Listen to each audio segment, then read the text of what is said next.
Hello, hello. Intermixhector, YouTube, intermixhector, YouTube. What. Okay, well, I'm gonna go random one. This one, uh, out of it, I think. Then out of it again. Then out of it again.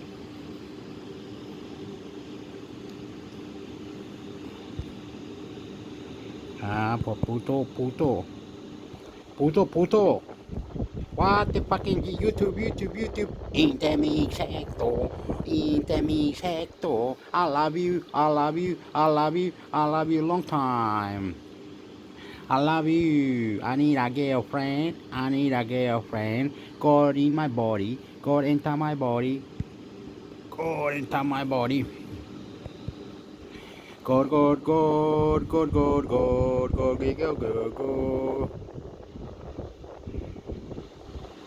God, you. God. Go, oh. Oh, God,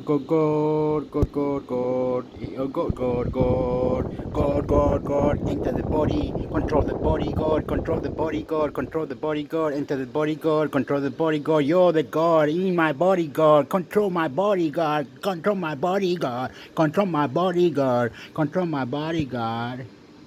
Fuck Up Live, Middlesbrough vs Aston Villa and Chelsea vs Preston stream, plus Sunderland vs Newcastle score, commentary and updates live BBC Sport. Michael Beale sticks with the starting 11 that earned a 2-0 win against Preston in the Championship on Monday to extend Sunderland's unbeaten run to 3. Forward Patrick Roberts remains absent through injury, so Ukrainian Nazaroi Rizin continues to deputise in attack. Sunderland Zy Patterson, Hume, Onan, Ballard, Ailes, Equa, Neal, Pritchard, Bellingham, Clark, Rizin, Subs Bishop, Pembel, Hemir, Burstow, Bly, Ayarchish, Selt, Triantes, Rick. Eddie Howe names a strong and Lucas-less starting line-up for the first Weirtime derby since 2016 as they look to bounce back from a run of 4 successive defeats across all competitions. Kieran Tripper, who missed the defeat by Liverpool on Monday with a groin problem, has passed a late fitness test and comes back as one of 2 changes as Tino Livramento drops to the bench. Miguel Almiron also comes in to replace teenager Lewis Miley. Newcastle's Zy Dubravka, Trippier, Ster, Botman, Byrne, Joe Ellington, Guimaras, Longstaff, Almiron, Izok, Gordon, Subs Carriers, Lascelles, Dummett, Ritchie, Croft, Hall, Livramento, Hawkins.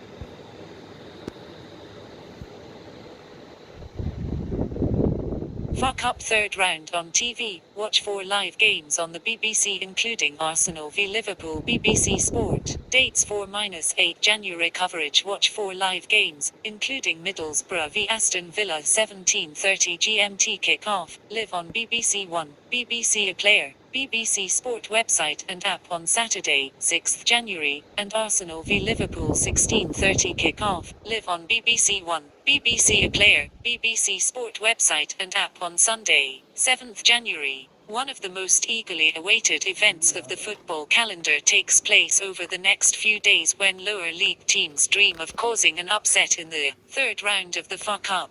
There are 32 ties spread over 5 days, including League 2 Gillingham at home to Premier League strugglers Sheffield United and League 1 Wigan Athletic, hosting 12-time winners Manchester United. 4 non-league teams remain, including National League leaders Chesterfield, who are at Championship side Watford, Maidstone United, from the 6th tier, and the lowest-ranked side left, are home to Stevenage from 3 leagues above. There are 4 live games across BBC platforms, including Sunday's heavyweight All-Premier League clash on BBC One between record 14-time winners Arsenal and 8-time winners Liverpool. 16:30 GMT kick-off. Championship club Middlesbrough's home tie with Aston Villa on Saturday 17:30 is also on BBC One. A further 2 ties are live on the Player, Red Button and BBC Sport website and app, with 8-time winners Chelsea hosting Preston on Saturday 17:30, and holders Manchester City welcoming Huddersfield to Etihad Stadium on Sunday 1400 hours. Their draw for the 4th round, external link takes place next Monday at approximately 19:50 before Wigan's tie with Manchester United 2015 kick-off. Facing Messi to beating Guardiola, the FA Cup minnows chasing glory. Sutton's FA Cup 3rd round predictions. FA Cup 3rd round fixtures, dates and kick-off times. FA Cup 3rd round live televised games all times GMT. Friday, 5th January, Tottenham Hotspur v Burnley, 2000 hours live on ITV1, ITVX. Saturday, 6th January, Sunderland v Newcastle United, 12:45 live on ITV1, ITVX. Middlesbrough v Aston Villa, 17:30 live on BBC One, iPlayer and BBC Sport website and app.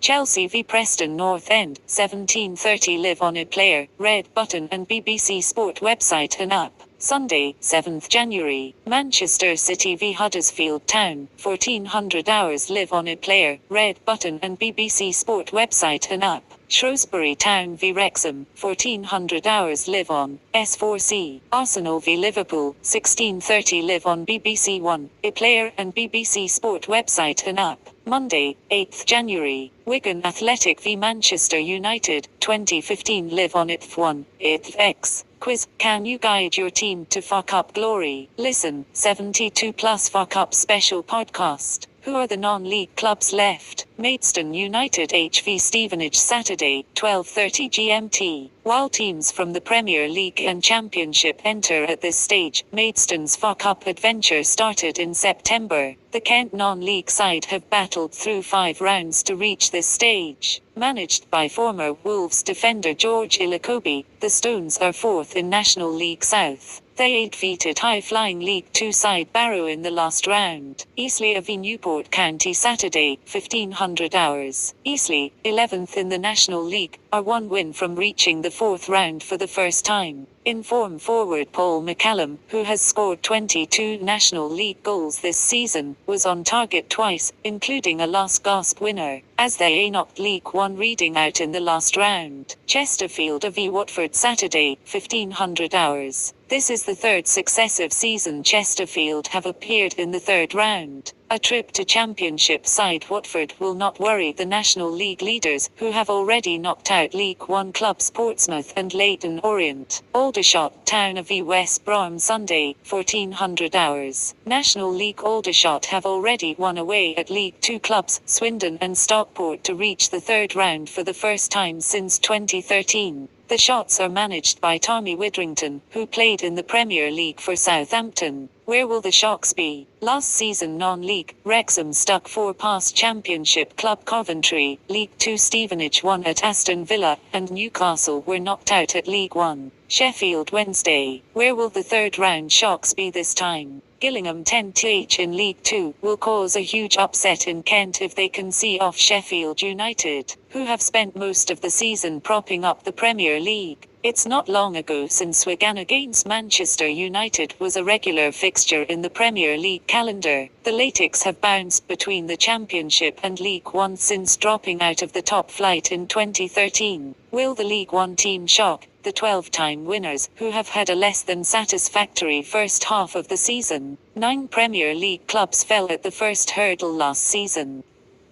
At least 4 will go out this weekend, because there are 4 All-Premier League ties. Will Newcastle v Sunderland, Brighton v Stoke, Bournemouth v QPR and Aston Villa v Middlesbrough negotiate tricky away ties against Championship opposition? League One clubs Bolton and Blackpool both have a chance to make headlines at Premier League Luton and Nottingham Forest respectively. Other teams hoping to cause a stir include Championship strugglers Rotherham away at Fulham, and Preston away at Chelsea. Follow on the BBC. As well as 4 live games to watch, there are plenty of Fuck Up commentaries on BBC Radio 5 Live and BBC Radio 5 Sports Extra, with every game available on BBC Local Radio. Also available online all times GMT. Friday, 5th January. Fulham v Rotherham on 5 Live Sports Extra 19:30. Tottenham v Burnley Conor McNamara and Clinton Morrison on 5 Live 2000 hours. Saturday, 6th January. Millwall v Leicester City on 5 Live Sports Extra 12:30. Sunderland v Newcastle John Murray and Pat Nevin on 5 Live 12:45. Gillingham v Sheffield United Ian Dennis and Nathan Jones on 5 Live 1500 hours. Southampton v Walsall on 5 Live Sports Extra 1500 hours. Middlesbrough v Aston Villa Vicky Sparks and Neil Lennon on 5 Live 17:30. Chelsea v Preston on 5 Live Sports Extra 17:30. Select your commentary from Saturday's games. Sunday, 11th January. Peterborough v Leeds Alistair Bruce Ball and Paul Robinson on 5 Live 1400 hours. Luton v Bolton on 5 Live Sports Extra 1400 hours. Select your commentary from Sunday's games. Monday, 12th January. Wigan v Manchester United on 5 Live 2015. In addition, Football Focus BBC One on Saturday from 11:30 will look ahead to the weekend's ties with former England midfielder Farrah Williams and ex-Brighton forward Glenn Murray. Final score BBC One, 1600 hours, will have all the latest from Saturday's ties before switching to BBC Two at 17:10 for reaction from the day's action. There is a Match of the Day highlights show on both Saturday and Sunday on BBC One at 22:30. Test your knowledge of obscure words. Take the ridiculously difficult, rare words quiz. How Conan Doyle came to resent his iconic creation. Lucy Worsley explores an extraordinary love-hate relationship.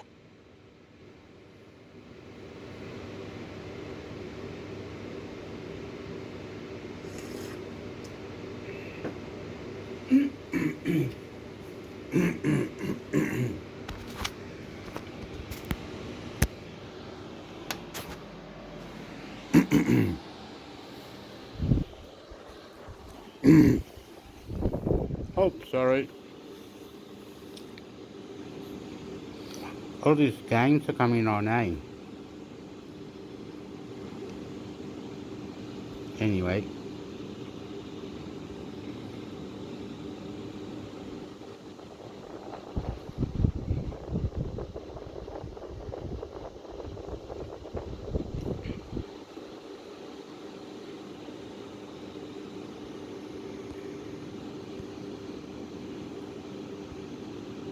BBC Sports scores, fixtures, news live sport.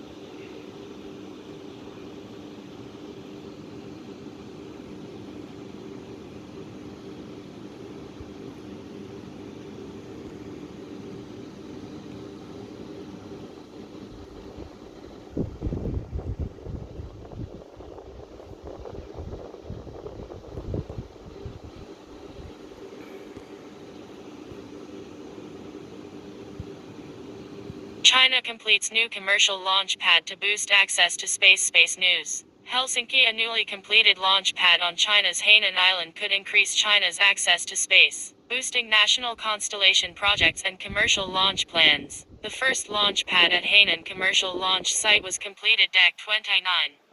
It is the first of 2 pads, which will host liquid propellant launch vehicles. The development will ease a bottleneck of access to launch facilities for both national and commercial launch service providers, and allow Chinese entities to speed up plans to launch a range of constellations. It will also increase China's ability to deploy and maintain space assets, including remote sensing, communications and other systems, for civil and military purposes. The new launch pads could help China to transition away from older hypergolic rockets. It could help reduce incidents of booster debris falling around inhabited areas following launches from the country's inland spaceports of Jiuquan, Huan and Zikang. A first launch from the pad is expected in the first half of 2024. The next expected Long March 8 launch will be the Kuikaya-2 lunar relay satellite. That mission is a prerequisite for China to launch Thekang-6, a first-ever lunar far-side sample return mission. Hainan Commercial Launch Site is located near the coastal national Wenchang spaceport on the island province of Hainan in the South China Sea. The latter opened in 2014 and hosts launches of China's new, large kerosene liquid oxygen rockets, most notably the Long March 5 series. Despite its proximity to the national spaceport, the new Wenchang site is considered China's fifth launch site. The country additionally has sea launch facilities on the coast of the eastern province of Shandong. The newly completed Pad 1 is specifically dedicated to the Long March 8, a newer, Keralox medium-lift rocket. Developed by the China Aerospace Science and Technology Corp CASC, China's main space contractor. China's Starlink previously revealed efforts to mass-produce the Long March 8 are linked to China's plans to construct its 13,000 satellite low Earth orbit broadband megaconstellation. The pad will ease a bottleneck which saw the Long March 8 need to use Wenchang spaceport, which is focused mainly on major civil mission launches involving the Long March 5 and 7 series rockets. China's launch rate has grown rapidly in recent years, from a national record 22 in 2016 to 55 in 2022 and 67 in 2023. CASC's overall launch rate dropped from 2022 to 2023, however, as commercial actors accounted for 17 of China's orbital launches. CASC also continued to rely on older, Long March 2, 3 and 4 series rockets, which use toxic, hypergolic propellant. The country will need to greatly increase its launch rate above this background growth to construct the Goang constellation. Space News understands that China made filings to the International Telecommunications Union (ITU) for Guang in 2020. It will need to launch the first satellites using all the frequencies to be brought into use by 2027, and launch 10% of the total number of satellites launched by September 2029. Half of the satellites for the constellation will need to be launched by September 2032. Deployment of the constellation is to be completed 2 years later. Meanwhile, a Shanghai-based company is also planning another 10,000-plus LEO constellation. The first satellite for the G60 constellation rolled off production lines in December. Second pad to host XLV launcher. A second commercial launch pad is still being constructed on Hainan. It is expected to be completed by the end of May this year. The first launch from that pad will be the XLV rocket developed by CASC's Shanghai Academy of Spaceflight Technology (SAST). Little has been revealed about the new launcher. There are indications that it could be a 3.8-meter diameter rocket using 4 100K kerosene liquid oxygen engines. Pad 2 is described to be a social media channel for the new launch site as a universal pad. The new pad will be able to accommodate 19 different launch vehicles. The 2 Chinese commercial liquid propellant launchers to fly so far as U-2 and Shenlong-2 have launched from Jiuquan Satellite Launch Center in the Gobi Desert, northwest China. At least 9 manufacturers are thought to be set to utilize the facilities. These include CASC subsidiaries and commercial entities including iSpace, CAS Space and Deep Blue Aerospace. The latter aims to launch its first Nebula 1 reusable rocket from the pad in late 2024. The new facilities could also help reduce costs, according to launch site officials. The site was built with strong launching capabilities as it is expected to put several dozen or even over 100 satellites into orbit each year. Gao Qiang, director of the Hainan International Commercial Aerospace Launch Co., Ltd., told China Central Television (CCTV). Beyond that, we are focusing on lowering the costs as the satellites can form a constellation with reduced costs. A groundbreaking ceremony for a third pad for hosting solid rocket launches took place in June 2023. The planned construction period was 180 days. Most commercial solid rocket launches have been conducted at Jiuquan. Other launches have taken place using the Haiyang Sea launch facilities. Progress on another planned commercial launch site near Ningbo in eastern China had apparently stalled. A December update suggests, however, that the project is still active. Local officials visited Hainan Commercial Spaceport to learn lessons from its construction. Andrew Jones covers China's space industry for Space News. Andrew has previously lived in China and reported from major space conferences there. Based in Helsinki, Finland, he has written for National Geographic, New Scientist, Smithsonian Magazine, Sky. More by Andrew Jones.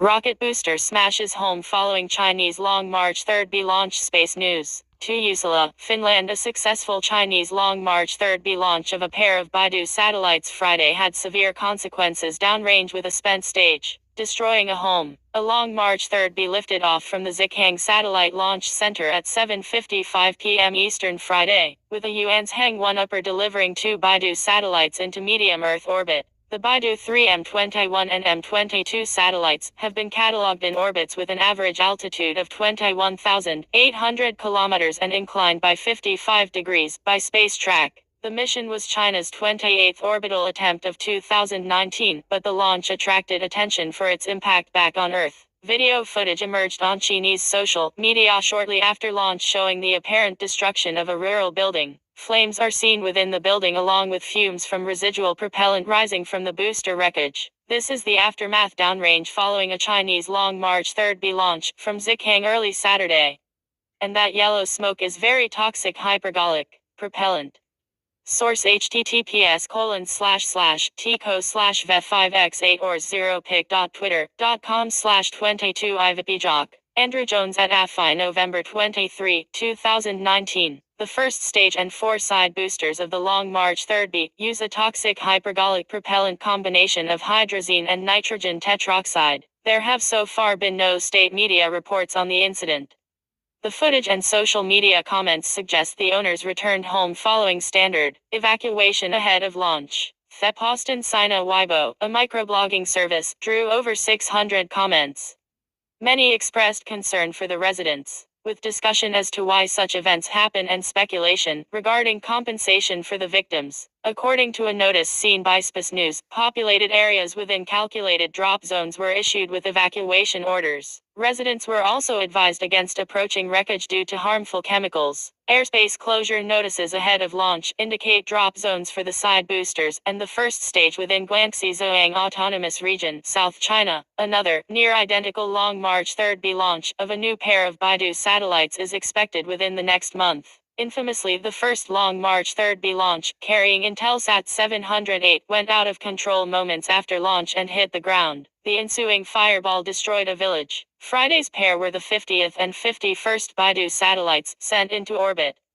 Baidu is the Chinese answer to the United States GPS, and has been made a national priority due to economic benefits and military applications. Launch debris dangers. The China Aerospace Science and Technology Corporation CASC, the country's main space contractor and manufacturer of Long March rockets, has recently been taking measures to constrain the drop zones with tests of grid fins and parafoils. The moves are also seen as steps toward developing reusable first stages for new generation rockets using kerosene and liquid oxygen propellant. Grid fins have been tested on the smaller Long March 2nd canned 4B launchers, but not the Long March 3B. The debut of the cryogenic Long March 8th, expected to be capable of vertical takeoff, vertical landing, is slated for 2020. China has also tested sea launches with the Long March 11th solid rocket, but this has only light lift capability. China's first three launch sites were established during the Cold War. Sites deep inland were thus selected to provide a measure of protection amid tensions with the US and Soviet Union.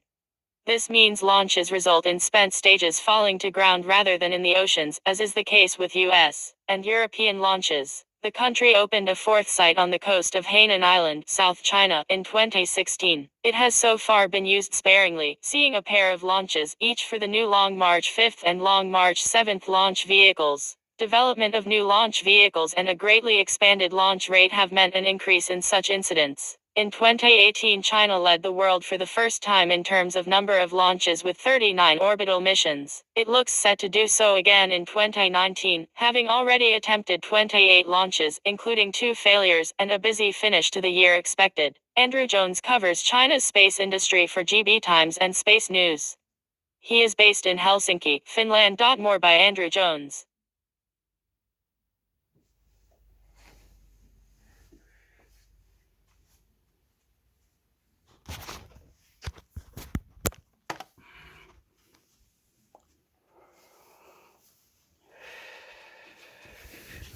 Hello. I like to say that a space program, not everyone can go to space.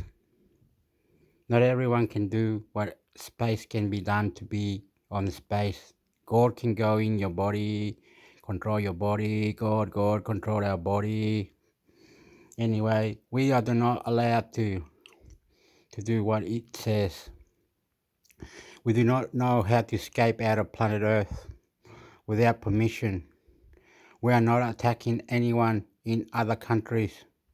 We are not. We are weak. We are very not very strong to kill the enemy. We have our technology, but it's not good enough. We are not good enough. We are not letting everyone go out of space. We might be breaking the barriers, the atmosphere, stuffing the climate change and all that because of going out of space with the rockets. Might be a problem.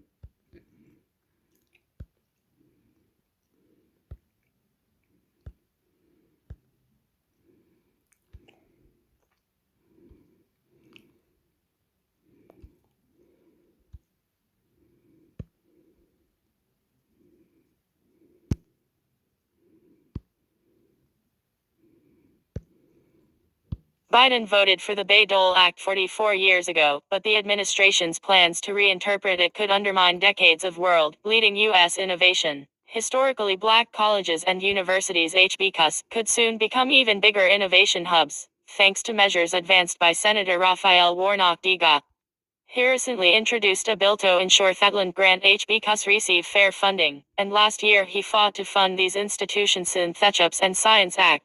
His actions could help HBCUs foster scientific innovations to become real-world products. But whether the schools will be able to take advantage of the new opportunities depends on a process known as technology transfer, which brings promising breakthroughs out of university labs to everyday consumers. The Google search algorithm, the nicotine patch, and the Honeycrisp Appler are just a few of the myriad innovations to come out of this process. For over 12 years I have led the tech transfer program at Jackson State University, one of the largest HBCUs in the United States. I am now also the first person from an HBCU to chair OTM, a nonprofit organization of more than 3,000 members dedicated to transforming academic discoveries into the products and services of tomorrow. Much of the modern tech transfer process flows from a revolutionary yet little-known 1980 law called the Bayh-Dole Act. That pivotal law allows academic institutions to directly protect and commercialize discoveries arising from federally funded research on their campuses. Universities are then free to license that intellectual property to private sector companies,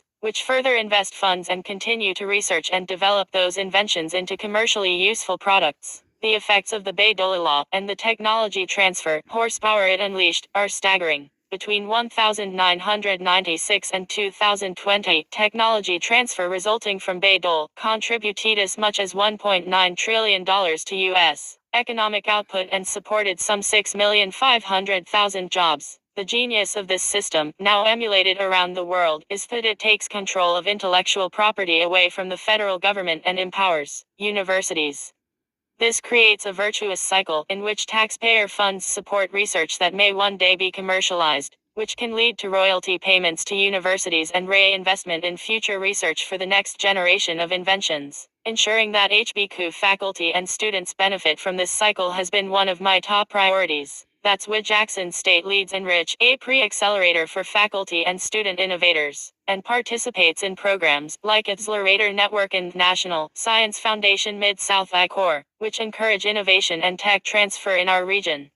This fall, the National Institutes of Health awarded Jackson State and our partners $12 million to enhance research, development, and entrepreneurship in biomedical innovation. Such regional investments are crucial to democratizing access to the benefits of tech transfer, previously the preserve of elite institutions such as Columbia, MIT, and Berkeley.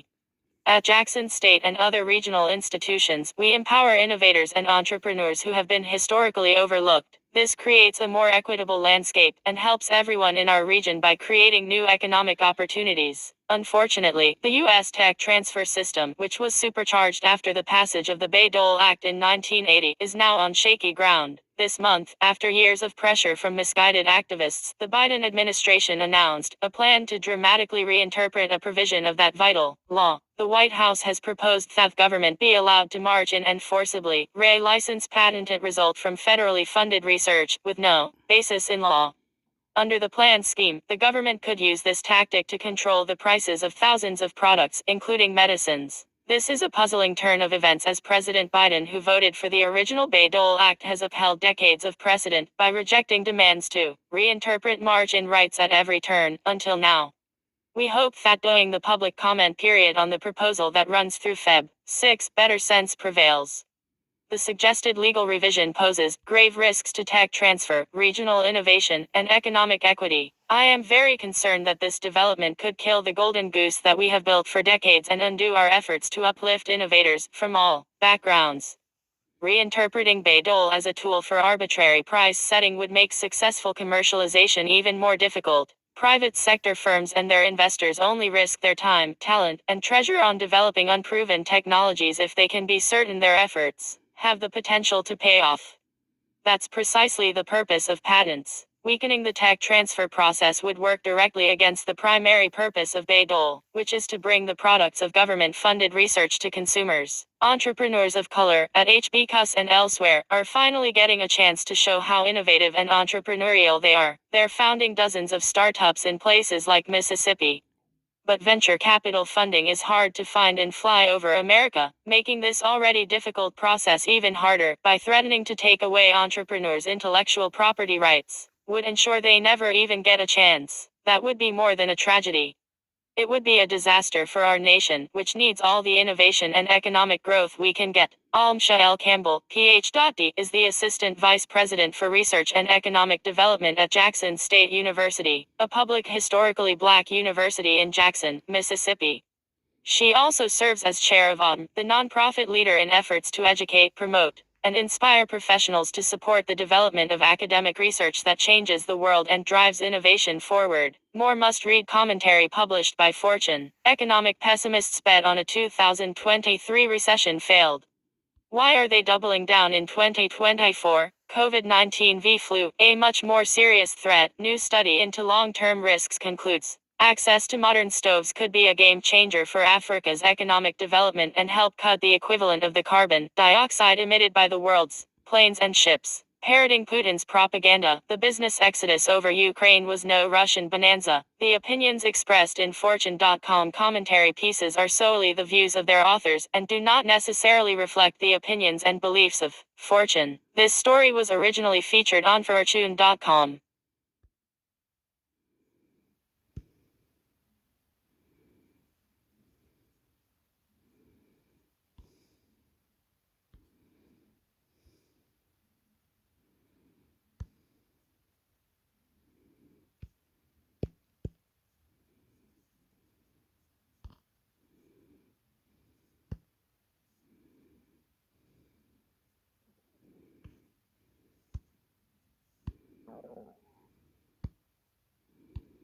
Seven easy money resolutions to change your life. Not just your 2024. In a fresh new year, you're probably thinking along the lines of eating less, spending less, exercising more, saving money, etc. But there is a far simpler way to start the new year right. I wouldn't call mine the cheats way, but year in, year out, I see people working far too hard, rather than working the money system. In other words, they don't take advantage of all the free economic kicks out there. Here are the 7 ways to get an easy money edge in the next year and beyond. Easy Money Resolution 7. Start paying your mortgage fortnightly. Whatever you do, don't go to the bank and ask to pay fortnightly minus they'll sabotage your savings. Simply make half your monthly minimum each fortnight. I won't bore you with why, but this will put you a whole month ahead every year. On a $400,000 mortgage at an average 5% interest rate, you'll save $48,000 in 3.5 years. Also by Nicole Pedersen McKinnon. 55 days or more, the credit cards with the longest interest-free periods. ABBA hikes again, is it time to lock in your home loan? Simple tax hack that could save you $540. Easy Money Resolution 6. Stop paying money directly into your mortgage. By doing this, you're running the risk that those extra payments will be subsumed as in, locked away from you as you need them. The only safe way is to make over and above repayments into a parallel offset account. Your interest saving is the same. Easy Money Resolution 5. Load your expenses onto a 55-day interest-free credit card. There are 2 reasons to do this. You can fit your salary in an offset account beside your mortgage for the month, so it flashes your interest. You can turn your expenses into powerful points, because who's in a position to pay a fortune for travel right now? Of course, pay the interest-free credit card off in full from the offset account at the end of every month. Easy Money Resolution 4. Refuse to pay credit card interest. There is no need for this. The dirty little secret of the banking world is that the average credit card still charges 17% interest, while the best is 7.49%, but you shouldn't even be paying that if you carry over some debt. The idea is to clear the card above every month from your offset account. You need to park it at 0% interest, which is still available for up to 32 months. Easy Money Resolution 3. Think of future you and put free money into your super every year. If you are in a couple and one person earns less than $40,000, you should be paying $3,000 each year into their super minus. It will get you a $540 tax offset, which means a tax discount. If you're working but earn less than $58,445, paying in just $19.25 a week could score you a free cash boost to your super of up to $500. Which is done every year could boost your end balance by $185,019 for 30-year-olds. Or you could let the government keep all this money. Easy Money Resolution 2. Consider going to cash for your fun stuff. I did this for the first 3 months of 2023 and cut my discretionary spend by 35%. Do it before the currency goes completely digital and watch what happens. Just the inconvenience might cheer you fave. Easy Money Resolution 1. Get private health. If you earn more than $93,000 a year as a single, or $186,000 as a couple, get private health. You're paying for it anyway in the form of the Medicare levy surcharge, a tax penalty of as much as 1.5%, it's $930 on $93,000. So get medical coverage. Finally, know that Amettich Refinance Today saves an instant average $618 per month.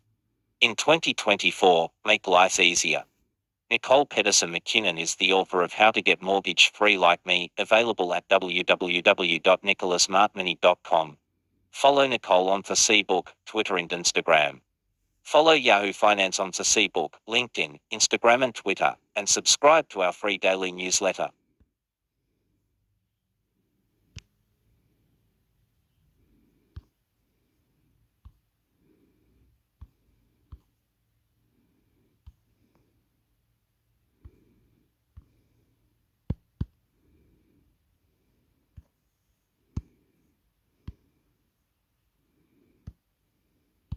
Millions urged to cash in on $200 refunds. Queenslanders are being urged to cash in on their Christmas and New Year's Eve celebrations and earn some easy extra cash for 2024. Aussies in the state can currently grab a 10-cent refund when they recycle their empty drink containers through the statewide Containers for Change scheme. There are also now more opportunities for Aussies to make money, with the scheme expanding to include glass, wine and pure spirit bottles in November. Do you have a money hack to share? Contact tamika.cito@yahooinc.com. Acting Environment Minister Grace Grace said the scheme was a good way for residents to capitalise on the festive season, while taking part in the circular economy. Last year, Queenslanders who participated in Containers for Change received, on average, $200 in refunds, Grace said. A staggering 7,400 million containers have been returned since the program launched just over 5 years ago. Related, 6 tips to grow your savings by $24,000 for 2024. How Aussie Dad saved his family $6,000 in 2023. $575 million in cash, waiting to be claimed. How to check if some is yours. That's $740 million returned to the pockets of Queenslanders, including around $11.5 million to charities and community groups. Containers for Change CEO Natalie Roach said, "This has made a real difference as households look for new ways to alleviate cost of living pressures." There are more than 360 refund points across the state, including drive-through depots, 24-hour bag drops, reverse vending machine kiosks and mobile services. What refunds are available across Australia? Not in Queensland. The good news is just about every other state and territory in Australia offer similar schemes with refunds of 10 cents for every eligible container. However, Queensland is currently the only state allowing glass wine and pure spirit bottles to be recycled. Here are the schemes. NSW. Return and Earn. Vic. Feedees Vic. Queensland. Containers for Change. THA. Container Deposit Scheme. WI. Containers for Change. ACT. ACT Container Deposit Scheme. NT. NT Container Deposit Scheme. TAS. Tasmania will be delivering its container refund scheme in 2024. Follow Yahoo Finance on Facebook, LinkedIn, Instagram and Twitter, and subscribe to our free daily newsletter.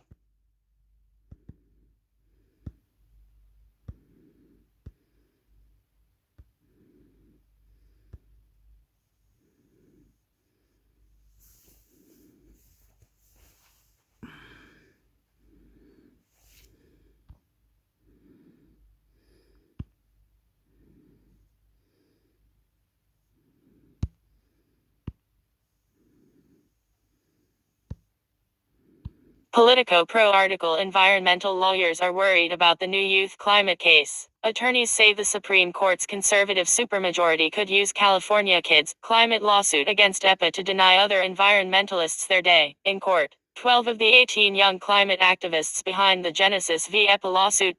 Robin Losnick / courtesy of Our Children's Trust. Climate. Why environmental lawyers fear that a lawsuit launched by California youth to hold EPA accountable for planet warming emissions could backfire on other climate cases. The worries echo concerns raised about Juliana v. United States, Our Children's Trust's first lawsuit against the federal government. When Juliana early reached the Supreme Court in 2021, environmental lawyers sounded the alarm that the conservative supermajority would strike down the kids' case and potentially block other climate activists from making their claims in court. In Genesis v. EPA, the new federal case filed Dec. 10 by Our Children's Trust, 18 young Californians are accusing the federal agency of violating their right to a healthy environment.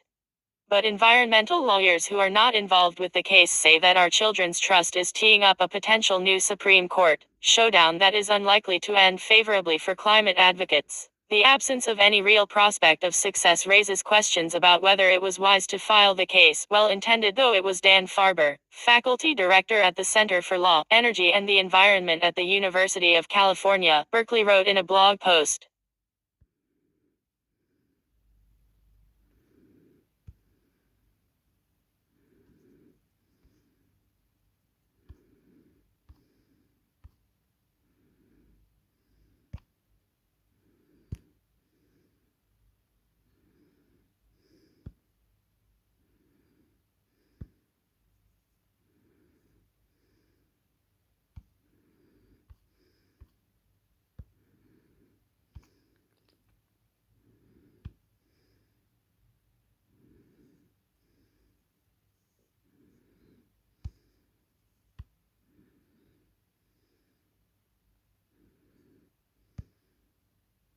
APRA, government's $17 MAI spend up, ID verification legislation passes, Nissan attack and modernization headaches, is start keeping business informed on technology. Published on the November 12, 2023, written by Newsdesk, keeping you up to date with /NZ and World Tech News. APRA aims to help you keep up to date with an easy-to-read collection of news and snippets published by other leading tech media publications that we trust. APRA, November 2023.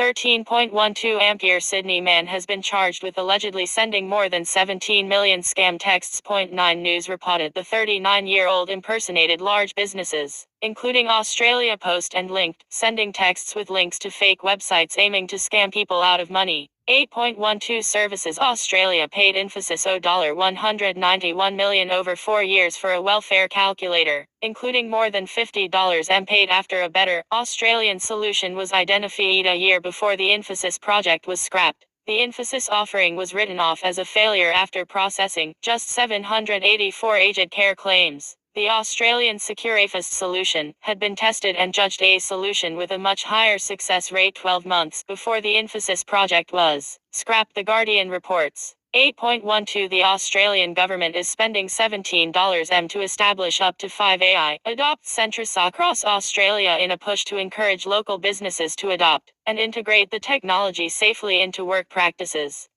Training will be offered without charge to eligible businesses, Minister Husick says. 8.12 Microsoft's close partnership with ChatGPT developer OpenAI is being investigated by the US Competition and Markets Authority regulator, concerned about the partnership's impact on competition. Microsoft was given a non-voting seat on OpenAI's board following the recent management dramas as part of governance changes at the company. FECMA has called for comment on the partnership as part of the information gathering process ahead of the launch of a formal Phase 1 investigation. 7.12 Controversial identity verification services legislation has passed with 38 privacy-enhancing changes. Information amendments are largely in line with recommendations made by the Legal and Constitutional Affairs Legislation Committee. 7.12 Nissan says its Australian and New Zealand operations have been hit by a cyber attack. The automotive giant says it is investigating the extent of the incident and whether any personal information has been accessed. The Australian Cyber Security Centre and NZ National Cyber Security Centre have both been notified, and the company is working to restore systems, Nissan says. 5.12 CHOs and CTOs are struggling to balance its modernization efforts with business growth and profitability, according to Aramini Street report. It found that while 88% of survey respondents are running an IT modernization program, 61% admit to being behind schedule, with 68% saying they're over budget. Nearly 60% said their modernization programs were not succeeding beyond marginal improvements for the business. 4.12 Companies could be forced to develop and implement anti-scam strategies under regulations currently being canvassed, IT News reports. The measures are part of a $86.50 scam busting program, which includes the establishment of a national anti-scam center and an SMS sender ID registry. 4.12 Applications for $18.50 in funding to establish the Australian Centre for Quantum Growth opened today. The funding will be awarded to an organization to set up the center, designed to support the growth of the quantum workforce and build relationships with key international counterparts, while increasing public understanding of the technology and how industries can benefit, Ed Husick says. APRA, November 2023. 30.11 Queensland has passed a mandatory data breach notification scheme. The scheme, which will come into effect from mid-2025, will initially affect state agencies. Local governments will follow in mid-2026, IT News reports. 27.11 The FCC is calling for new competition laws in response to the continued expansion of digital platforms such as Amazon, Apple, Google, Meta and Microsoft. It says platforms expansion increases the risk of the platforms engaging in harmful behavior, such as invasive data collection practices, and consumer lock-ins that reduce choice and stifle innovation. The FCC has released a new report on the matter and says it is further evidence to support earlier recommendations that competition and consumer laws be updated to ensure consumers and businesses continue to benefit from opportunities created by digital platform services. 27.11 Google will begin deleting inactive personal accounts from December 1st as part of a new security plan. The purge will see accounts that have been inactive for 2 years closed off, is designed to prevent accounts from being compromised, Google says. The closures will be phased, with Google saying it will send multiple notifications to users before closing the accounts, CBS News reports. 23.11 NextDC has started work on its $80 Darwin data center with plans to launch in June 2024. Vocus, which is partnering with NextDC at the D1 facility, switched on its first international fiber optic cable into Darwin, the Darwin Jakarta, Singapore cable in July. NextDC says the facility will have 8 megawatts and 1,500 rack capacity, 3,000 meters M2 of space, with 2,000 meters M2 of mission critical space. 22.11 The federal government has set a zero trust target for Australia's public sector to be embedded by 2030. It news Sesup lifts in identity verification and privileged access management may be on the cards as part of the plan. 22.11 Australia will provide roving teams of cyber experts to help Pacific Islands deal with online threats. The teams will be led by the Department of Foreign Affairs and Trade, but include private and public sector specialists, including from intelligence agencies. A further $16.70 has also been allocated by the federal government to help Pacific nations identify vulnerabilities and trial solutions, ABC says. The move comes amid concerns about the Pacific's vulnerability to cyber attacks. 23.11 Australian companies won't be banned from paying ransoms, but the federal government will provide a ransomware playbook and require reporting of attacks. The $568 cybersecurity strategy was unveiled on Wednesday, Information Age reports, with the government planning to work with industry to develop legislation for the no-fault, no-liability reporting obligations, which will be used to provide anonymous trends data. 22.11 Sam Altman is heading back to OpenAI as CEO, 5 days after being dumped from the company, with the board being restructured. Anytime Sesuit appears to be emerging from the mess is a company better suited to handle the billions of dollars thrown its way, but potentially not as attuned to OpenAI's earlier mission of creating AI that's safe for the world. 22.11 Negotiations are underway again for Sam Altman to return to OpenAI. Altman's abrupt firing on Friday following a deliberate review process, which concluded he was not consistently candid in his communications with the board, hindering its responsibility to exercise its responsibilities, was followed by co-founder Greg Brockman announcing he was leaving the company too, in solidarity. Other senior staff were also reported to be resigning, and on Monday Altman and Brockman were hired by Microsoft, whose stocks had dropped following the Friday news of Altman's departure from OpenAI, and hundreds of employees signed an open letter saying they had resigned themselves if the pair weren't reinstated. Bloomberg reports discussions are now underway, with one scenario being Altman becomes a director on a transitional board. 21.11 Social media companies will be forced to crack down on emerging harms, including offensive and dangerous content created by generative AI services. The Guardian reported updates to the basic online safety expectations on tech companies will ask them to ensure algorithms don't amplify harmful content. 12.11 Australia's second largest port operator, DP World, has suspended operations in several states after a cybersecurity incident described by the Australian government as serious and ongoing.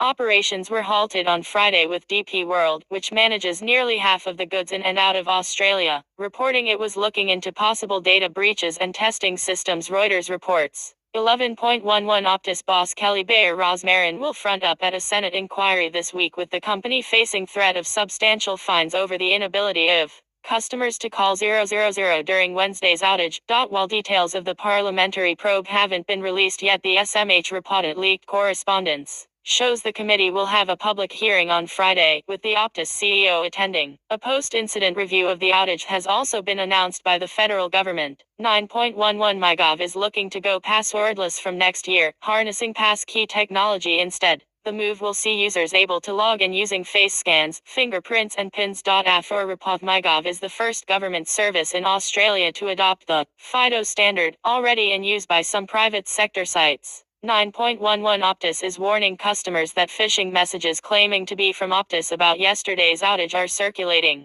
Fedtelco says it is not sending email or SMS communications about the outage with links. 9.11 Customer Insights Innovation Platform ideally has raised $2.15 min seed investment as it looks to expand services within Australasia. The self-service platform enables users to test concepts, ideas and messages with their target audience. The investment was led by Icehouse Ventures alongside Brand Fund 1 Brand Notes. 8.11 Siemens and Swindon University of Technology have teamed up on a $5.20 energy grid laboratory in Melbourne, complete with a digital twin of Australia's energy market to enable users to run simulations or new solutions, Smart Energy says. 8.11 An outage at Optus has left around 40% of Australia's population without internet or phone and raised questions about the fragility of the country's core infrastructure. The outage was reported at 4 a.m., with Optus saying at 4:35 p.m. that most services should be back online. The outage threw payment, transport and health systems into chaos, Reuters reports. 8.11 Kiwi commercial real estate valuation software company Forberry is being acquired by Canada's Altus Group for an undisclosed sum. Altus says the acquisition solidifies its Australia and broader APAC presence and provide market-specific valuation capabilities. Forberry, which has 34 employees, was founded by former All Black Steve Sidge. 7.11 IBM is launching a $500 million venture fund to invest in early-stage to hyper-growth AI companies to bolster enterprise-grade GenAI solutions. IBM says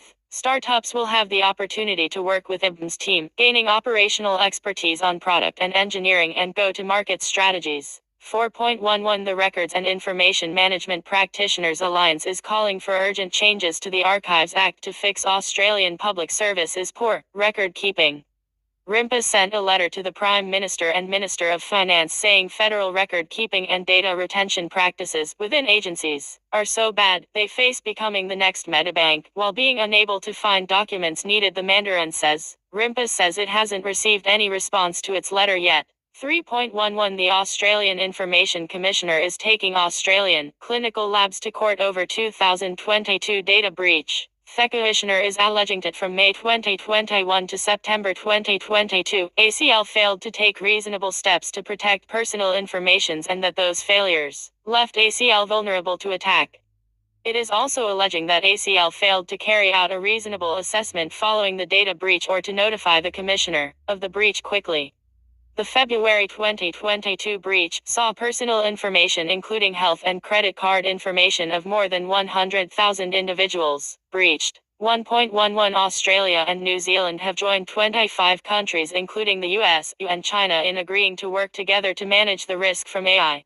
The Bletchley Declaration includes a focus on identifying safety risks of shared concern and building risk-based policies across countries. 1.11 The Reserve Bank of Australia has warned that cybersecurity, AI and cloud are posing operational risk for Australia's financial stability. Assistant Governor Brad Jones says while increasing digitisation has been a source of innovation, it also means operational risk is now a first-order enterprise-wide risk that demands the highest standards of management and governance. He noted data building, challenge from third-party technology dependencies and moves by big tech seeking to move into payment services without the regulatory oversight typically imposed on other financial service providers. APRA October 2023. 31.10 The federal government has been urged to wait until privacy reforms are complete rather than continuing to try to retrofit laws on identity management. Information Age says witnesses at a public hearing were largely supportive of the introduction of the legislative regime for ID matching services and changes made from earlier efforts, but were highly critical of the short time frame for the inquiry and that the government has been using the services without legislative basis for several years. 30.10 President Joe Biden has signed a sweeping AI executive order in the U.S. government's most ambitious attempt to address concerns around the technology, the Washington Post says. It places new safety obligations on AI developers, requiring developers to perform safety tests and notify the government of results before rolling out products. It also directs the government to develop standards for companies to label AI-generated content and calls on federal agencies to mitigate the technology's risk while evaluating their own use of the tools. 30.10 The G7 are expected to this week agree an AI code of conduct for companies developing AI systems, Reuters says. The voluntary 11-point code of conduct will set a landmark for how countries govern AI and urges companies to take appropriate measures to identify, evaluate and mitigate risks as well as tackle incidents and patterns of misuse after AI products are in market. 27.10 Australia and the US have formalized the Technology Safeguards Agreement enabling US companies to carry out space launch activities in Australia and protect US tech, including rockets and satellites. The Department of Industry, Science and Resources says the deal will create new high-skilled tech jobs and supply chains locally. 26.10 Innovation has become the fourth pillar alongside economic, defense and climate and clean energy cooperation. In the Australian US Alliance. Innovation Australia says the two countries will work more closely on innovation and science, with President Joe Biden saying he and Anthony Albanese had discussed opportunities to increase cooperation in areas including biotech, quantum and cybersecurity. 24.10 Australians are planning on doing 48% of their seasonal shopping online this year, according to a Cisco report. The report says 33% of respondents expect to do more shopping online this year than last, and those increasing their online shopping this year expect to make 72% of purchases online.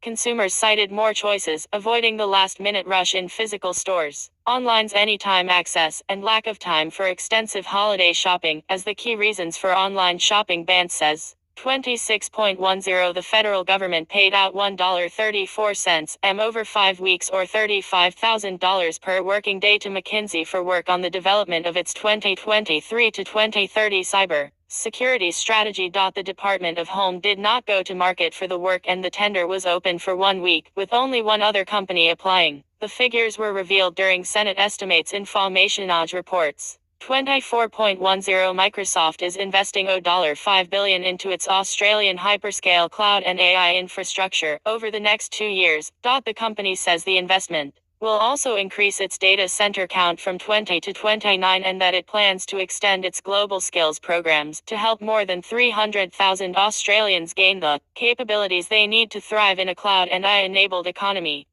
An initiative with the Australian Signals Directorate to improve cyber protection for Australian residents, businesses and government entities was also announced. 24.10 Ampere group of researchers have developed a tool which enables artists add invisible changes to the pixels in their art in order to poison models using images to train AI. Nightshade can cause the resulting model to break in chaotic and unpredictable ways, mid technology review reports, and could mean future iterations of models such as DALL-E and Stable Diffusions include useless outputs. 20.10 Australian-founded fintech Airwallex is expanding its Latin American business after acquiring rival Mexican payments provider Mexpago. CNBC notes that Latin America is an attractive spot for fintech companies, largely due to a younger demographic.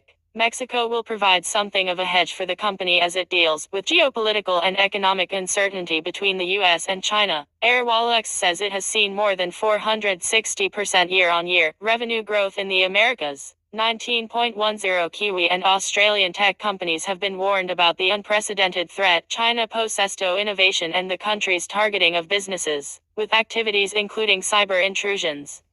Five Eyes countries' intelligence bosses came together to issue the warning and accuse China of IP theft and using AI for hacking and spying against nations, Reuters reports. 18.10x is rolling out a $1/year fee for new users in New Zealand and the Philippines in a move it says is aimed at combating bots. The Not a Bot subscription is a trial designed to reduce spam, manipulation of the platform and bot activity, X claims. Those who decline to pay will only be able to read posts, watch videos and follow accounts, Al Jazeera reports. Existing users are not affected. 13.10 Queensland agencies will face mandatory data breach reporting, with the state government introducing a bill to set up the scheme, requiring agencies to notify the Office of the Information Commissioner, as well as affected individuals, of data breaches. Queensland is only the second state, after NSW, to introduce such a scheme, Government News reports. 13.10 Australia's Atlassian is buying Loom for $975 mo $1.5, some 36% below the U.S. enterprise video chat and screen recording company's last valuation. Atlassian says Loom will continue to be available as a separate product, but will also be integrated into its Atlassian's offerings, the SMH reports. The deal, Atlassian's largest to date, is expected to be completed in the quarter ending March 2024. 12.10 PwC government contracts, along with new deals, can be delivered by PwC Australia spin-off Sign Advisory after the company was approved by the Finance Department to take on the work. Allegro Funds acquired PwC's government consultancy in July for $1, following scandal over PwC Australia's misuse of confidential information. The Department of Finance issued an advisory green-lighting the work. 12.10 ampere ripple effect from Optus data breach resulted in so many complaints to the telecommunications industry ombudsman that it tapped robotic process automation to meet the demand. More than 20,000 complaints were lodged against Optus according to the TO's latest report, with 6,800 received in October 2022, the month after the breach. The TO says it launched a new pre-conciliation tool to give it the ability to be flexible and meet higher demand in response to the surge in complaints. Overall complaints were down 16.5%, Information Age reports. 11.10 Telstra is acquiring Melbourne cloud consultancy Versent in a $267.5 million deal to scale its Telstra Purple Tech Services business. The deal also includes Versent's subsidiary, self-serve cloud management platform, Stacks.Telstra SESVCent, which has a team of more than 500 and offers professional and managed services, will provide additional depth for Telstra and help it meet growing demand for specialized services in cloud-led transformation. 11.10 The Australian government has unveiled draft laws to regulate digital payment providers such as Apple Pay and Google Pay, enabling monitoring of digital wallet payments in the same way credit card networks and other transactions are monitored by the Reserve Bank. Reuters says Google and Apple have been opposing plans to designate them as payment providers. 9.10 Smart technology in mouthguards will be used to detect brain injuries suffered by rugby players on the field in a 2m initiative from World Rugby. The technology will provide in-game alerts to independent pitch side doctors, debuting in the women's WXV competition from this month, World Rugby says. 7.10 The Queensland government is trialling an AI learning platform which provides quiz-based learning. The trial involves 500 students and 25 teachers from 10 Queensland state schools, with the Serego tool providing a personalized, tailored learning experience while keeping teachers at the center of the classroom, the Courier Mail reports.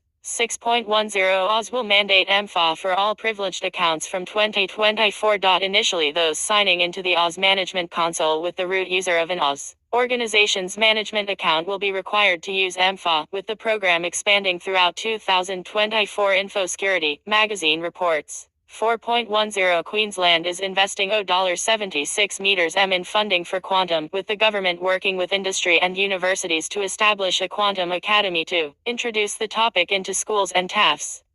Announced by Premier Anastasia Palaszczuk in her State of the State address. The funding will pour millions into commercializing the technology, Brisbane Times reports. 4.10 Australia is facing its most significant skills shortage in 60 years, with almost 70% of its jobs experiencing shortages. The inaugural Job and Skills Report 2023 points to gender imbalance as a key issue, noting occupations with strong imbalance are more likely to be in shortage. The need for expert digital skills and digital literacy are highlighted, with digital transformation noted as a megatrend shaping the economy and workforce. 2.10 Bank of Queensland expects to recognize technology costs of around $14 million along with a $27 write-down in value for its core banking systems, It News reports. 2.10 78% of respondents in an ISACA survey believe Oceania organizations are underreporting cybercrime. The report says just 42% of Oceania organizations surveyed conduct cyber risk assessments, at least annual, despite 56% reporting an increase in attacks in the past 12 months.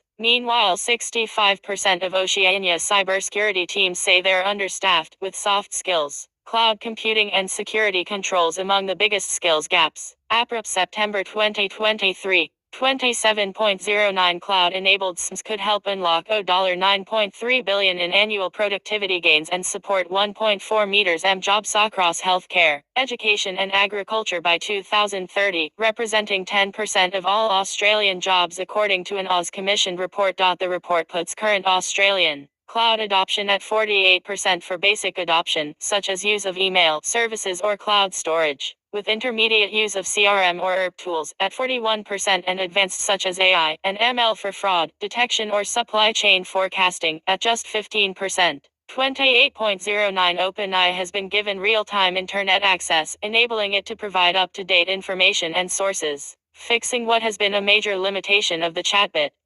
Information was previously limited to pre-2021. The updated version will, however, only be available to Plus and Enterprise chatbot users. Interesting engineering reports. The ability to search online will be made available through Microsoft's Bing product. 27.0966% of Australians believe social media and digital platforms aren't doing enough to protect users from scams, according to Choice.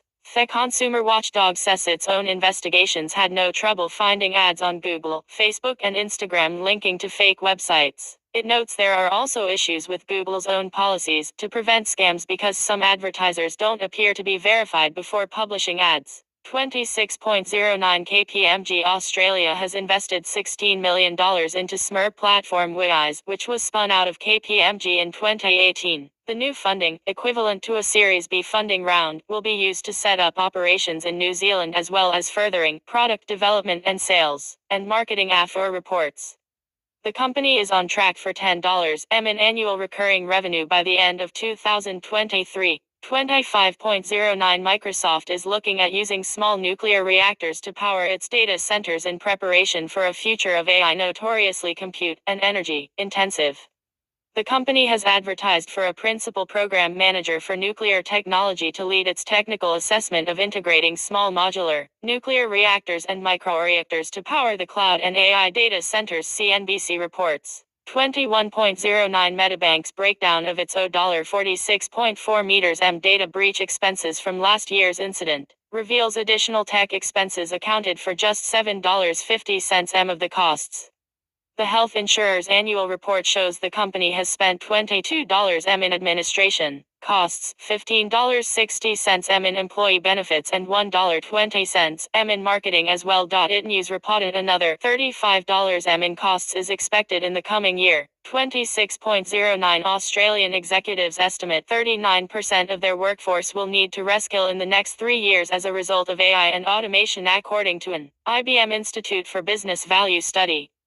Fairport shows executives feel building new skills for existing talent is a number one challenge for their organization. 22.09 95% of those holding NFT collections are now holding worthless investments, according to a new report by Dap Gamble. The Guardian reported nearly 70,000 NFT collections have a market cap of 0 Ether following a drastic downward market shift. 22.09 Cisco is acquiring Splunk for $28 billion. The deal is the largest acquisition yet for Cisco, which is known for building its business through acquisitions and signals a big push into software and AI-powered data analysis, Bloomberg notes. 22.09 The Australian Federal Police have revealed they're using AI to analyze data obtained under surveillance warrants, but that use of technology has so far been limited. In a submission to the federal government discussion paper on responsible use of AI, AFP indicates AI could be used to analyze transactional data to identify money laundering and potential fraud, The Guardian reports. 21.09 ASIC is suing Kraken crypto exchange provider BitTrade for failing to comply with the design and distribution obligations for the margin trading product it offers Australian customers on the Kraken exchange. ASIC alleges the product is a credit facility as it offers credit for use in the sale and purchase of crypto and says its case focuses on BitTrade's failure to make a target market determination for the product, as required by law, before offering it to local customers. 20.09 Microsoft's week just got even worse, with another major leak, this time of highly confidential, unredacted FTC filings tailing plans for the Xbox gaming platform out to 2030, along with confidential emails about potential acquisitions of Nintendo and other companies. The documents, part of the FTC action around Microsoft's proposed acquisition of Activision Blizzard, show detailed timelines for offerings including gaming consoles and controllers, and it notes. Earlier in the week, the company exposed 38 terabytes of private data on GitHub. 19.09 Consultations have opened on a draft digital ID bill to introduce a national digital ID system for Australia. Finance Minister Kitty Gallagher says the digital ID would be introduced and expanded in 4 phases, with Phase 1 establishing the ID in legislation and accrediting providers. State and territory digital IDs would be able to be used to access Commonwealth services in Stage 2, with MyGov used in the private sector in Stage 3, such as when opening a bank account or signing a telco contract or real estate lease. Stage 4 would see private sector digital IDs used to access some government services. An exposure draft has been released. 19.09 shareholders of ASX-listed cybersecurity company Tesseract have voted in favor of a $176 takeover by Thales. The deal will help Thales expand its cybersecurity services with the addition of 500 Tesseract employees. AFOR reported the deal is still pending approval from the Foreign Investment Review Board. 18.09 Microsoft's AI research team has accidentally leaked 38 terabytes of private data, including private keys, passwords, and more than 30,000 internal Teams messages. Security company WizSys data was exposed while publishing open source training data on GitHub using Azure's SaaS tokens feature. 18.09 Fujitsu is acquiring Australian digital transformation consultancy MF and Associates for an undisclosed sum, in a move it says will strengthen its management, technology, and cybersecurity consulting capabilities, particularly within the government and healthcare sectors. MF and Associates will operate as a standalone Fujitsu company, retaining all team members and continuing to operate under current MD Matt Franklin. Fujitsu says the deal is Fujitsu's fifth in a /NZ since 2021. 18.09 Dimox has confirmed 1,240,000 customer records have been leaked in a data breach it's blaming on unauthorized access of a third-party partner's systems. Customer records have been published on the dark web, and Dimox says it is working with forensic experts to monitor the dark web and take down data, where possible. The OAIC and AXC have also been notified. 14.09 Ampere design fault has seen an AI-powered road safety camera system in Queensland incorrectly ping nearly 2,000 drivers with demerit points for alleged non-wearing of seatbelts.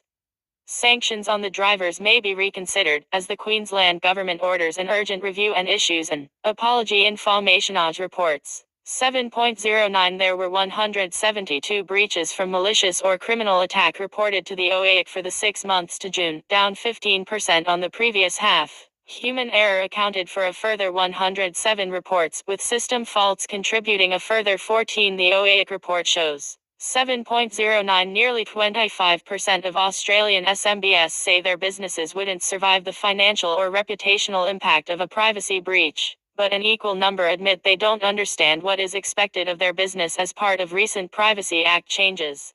Thezohos found awareness is increasing, with 45% of those surveyed ranking data privacy as a top business priority, but less than half having a well-defined, documented and applied customer privacy policy. 7.09 Australia's boards are among the most nervous about cybersecurity breaches, with the specter of generative AI further upping the ante, with 71% viewing it as a security risk. Despite concerns, just 81% believe they have adequately invested in cybersecurity. Informationage reports. 6.09 Russian hackers say they have stolen at least 4.95 terabytes of data from a number of Victorian companies, including pathology firm Tishpath, real estate agency Barry Plant, law firm Tisher Liner FC Law and Strata Plan, and Owners Corporation service provider. The same group were behind the HWL Ebsworth attack, which saw 1.45 terabytes of data published on the dark web after ransom demands weren't met. It is unclear exactly what data may be included in the latest theft, with ALF threatening to again publish the data, ABC News reports. 2.09 Google has unveiled its AI tools and pricing for enterprise customers. Google Duet, which adds iSmarts to Google offerings including Gmail, Docs, Meet, Sheets and Slides, will cost $30 per user per month, the same as rival Microsoft's Office 365 Copilot tools. Pricing for consumers and smaller businesses has yet to be revealed. CNET reports. 1.09 Optus says it won't release a report into last year's data breach, citing confidentiality and saying it is the subject of a legal professional privilege claim. The report had been expected to be released in late May. Wire notes. 1.09 Microsoft is unbundling Teams from its 365 suites in new markets in October to allay antitrust concerns. The unbundling will mean enterprise customers in those markets can buy Office 365 and Microsoft 365 without Teams for $2/month less, and purchase Teams separately for $5/month. Teams will remain in plans targeted at SMBs, The Verge says. APRIP August 2023. 30.08 Macquarie Data Centres has expanded its plans for an upcoming Sydney data centre to help meet demand for AI workloads in Australia and create the ideal home for hyperscale cloud customers. The expansion gives IC3 Super West the potential to increase its load 41% to 45 megawatts, Macquarie says. 30.08 Treasury is considering a ban on screen scraping of data shared by consumers in some sectors. Assistant Treasurer Stephen Jones says a recent statutory review of the consumer data right recommended screen scraping be banned where the CDR is a viable alternative, and the new discussion paper looks at how it is used and the feasibility of a ban. The discussion document follows the release of exposure draft rules expanding the CDR to the non-bank lending sector last week. CDR rules released in July will prevent businesses using automated processes to collect content and share it with third parties. 29.08 While 76% of Australian organizations have suffered a cyber attack in the past year, just 27% have reported the incidents to authorities according to a Cloudflare survey. The report found 49% of respondents reported financial impact of $1.50 m or more, while 25% of small businesses had been impacted to the tune of at least $3 m. Cybersecurity Connect reports. 29.08 The majority of Australians, particularly women, older people and regional Australians, believe AI creates more problems than it solves. Respondents in Throi Morgan cited the potential for job losses, followed by the need for regulation, and the ability for AI to be misused as the most common reasons for believing it would create more hassle than benefit. 28.08 The Business Register Modernization Program has been canned, after an independent review found the program was way off course and would cost up to $2.80 billion, more than 5 times the original $480.50 m estimate. The report also found the program, which has already cost $530 m, could run 5 years late after reports. 28.08 The Royal Flying Doctor Service says it has digitized and consolidated its medical records with a nationwide electronic health record running on Oracle and Azure. RFDS says the deployment has improved accuracy, accessibility, and security of information for better continuity of care. 28.08 Australian AI training provider Open has seen its shares slump to their lowest in more than 7 years in the back of a much wider half-year loss on weak demand. Open says it could face continuing headwinds, Reuters reports. 24.08 Thousands of charity donors have had their details released on the internet after being caught up in a major data breach of a Brisbane telemarketer, Pareto Phone. The Australian Conservation Foundation, Fred Hollows Foundation, Canteen, the Cancer Council and MSF are among those impacted, the Institute of Community Directors Australia notes. The Fred Hollows Foundation has said they were not aware their data was still held by Pareto in breach of privacy laws. 24.08 The OAIC has joined 11 other international data protection and privacy agencies outlining global expectations of social media platforms and other sites to safeguard against unlawful data scraping. It is seeking information from platforms over how they currently comply or intend to comply with the expectations and principles outlined in the joint statement. 23.08 Serious policy consideration of issuing a central bank digital currency CBDC in Australia is still some years away, according to a report following the Reserve Bank of Australia project into the digital currency. The report notes CBDC could potentially unlock benefits for the Australian economy, but there are potential issues, including legal, regulatory, technical and operational. The report identifies avenues for further research. 23.08 80% of small business owners are concerned AI development and adoption is outpacing regulation, according to Zero Research. Sensitive information disclosure and data privacy challenges were cited as the biggest ethical challenges faced from AI use in business, with 26% of those surveyed creating policies and guidelines, 25% providing training to employees to identify biases or inaccuracies, and 23% seeking written consent from customers before using the tools, Zero says. 21.08 Shisro has launched a new round of the Innovate to Grow program to provide SMEs in cybersecurity and digital tech with R&D know-how. The 10-week virtual program links businesses to expert knowledge, resources and mentors to validate and develop R&D ideas that could lead to commercial outcomes.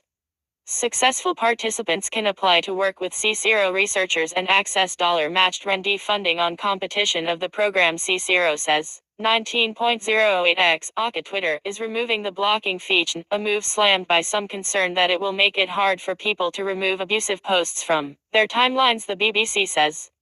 Posts from blocked accounts don't appear in the blocker's timeline, and blocked accounts can't send messages to the blocker or view their posts. X, as Elon Musk says, users will still be able to block people from directly messaging them. 17.08 Melbourne AI vector search engine startup Marquo has raised $5.2 M in a seed round led by Blackbird. The company, founded by two former Amazon employees, is looking to improve online search for related objects, using machine learning to find semantic relationships, Startup Daily reports. The funding will be used to create a technology that continuously improves based on user engagement. 17.08 Generative AI has hit its high peak, according to Gartner. The analyst firm says while the popularity of many new AI techniques will have a profound impact on business and society, CHOs and CTOs must also turn their attention to other emerging technologies with transformative potential. That includes tech-enhancing developer experience, driving innovation through the pervasive cloud, and delivering human-centric security and privacy. 17.08 41% of Australian businesses are turning to automation in the face of rising costs, inflation and low unemployment, according to SS&C Blue Prism research. That's less than the global average of 44%. A quarter of Australian businesses use automation for data processing, with 28% using it to support customer-facing services and just 17% using it to help with sophisticated and complex operations, lower than the APAC average of 24%. 15.08 Next DC has launched an edge data center in Pilbara to support key sectors including mining.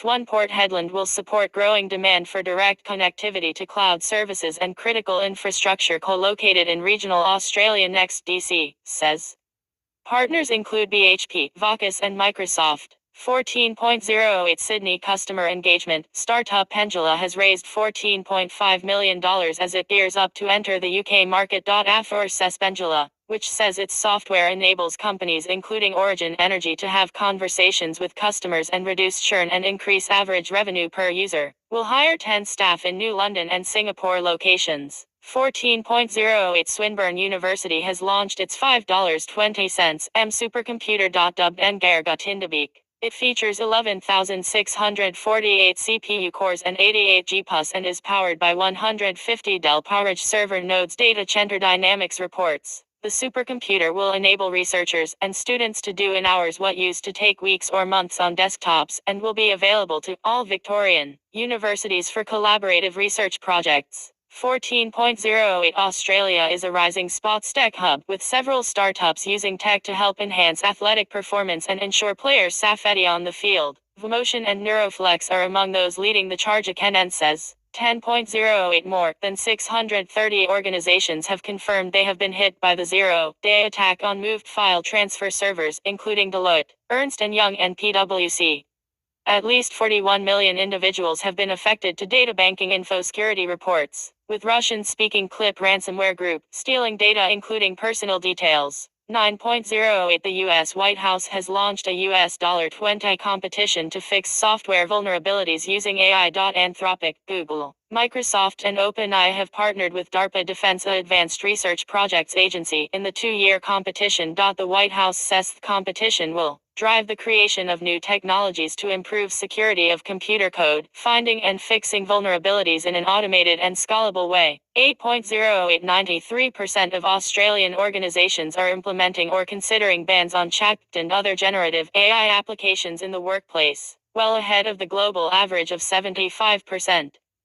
The BlackBerry research says 69% of Australian organizations looking to ban the apps say the measures are intended as long-term or permanent. 8.08 Cybersecurity provider Arctic Wolf has opened a Sydney data center using Oz Cloud infrastructure. The company says the move opens up more opportunities for it to work with industries that stress the importance of data locality and will enable faster innovations to local customers. 8.08 New Zealand's Commerce Commission has cleared Microsoft's planned $69 acquisition of gaming developer Activision Blizzard.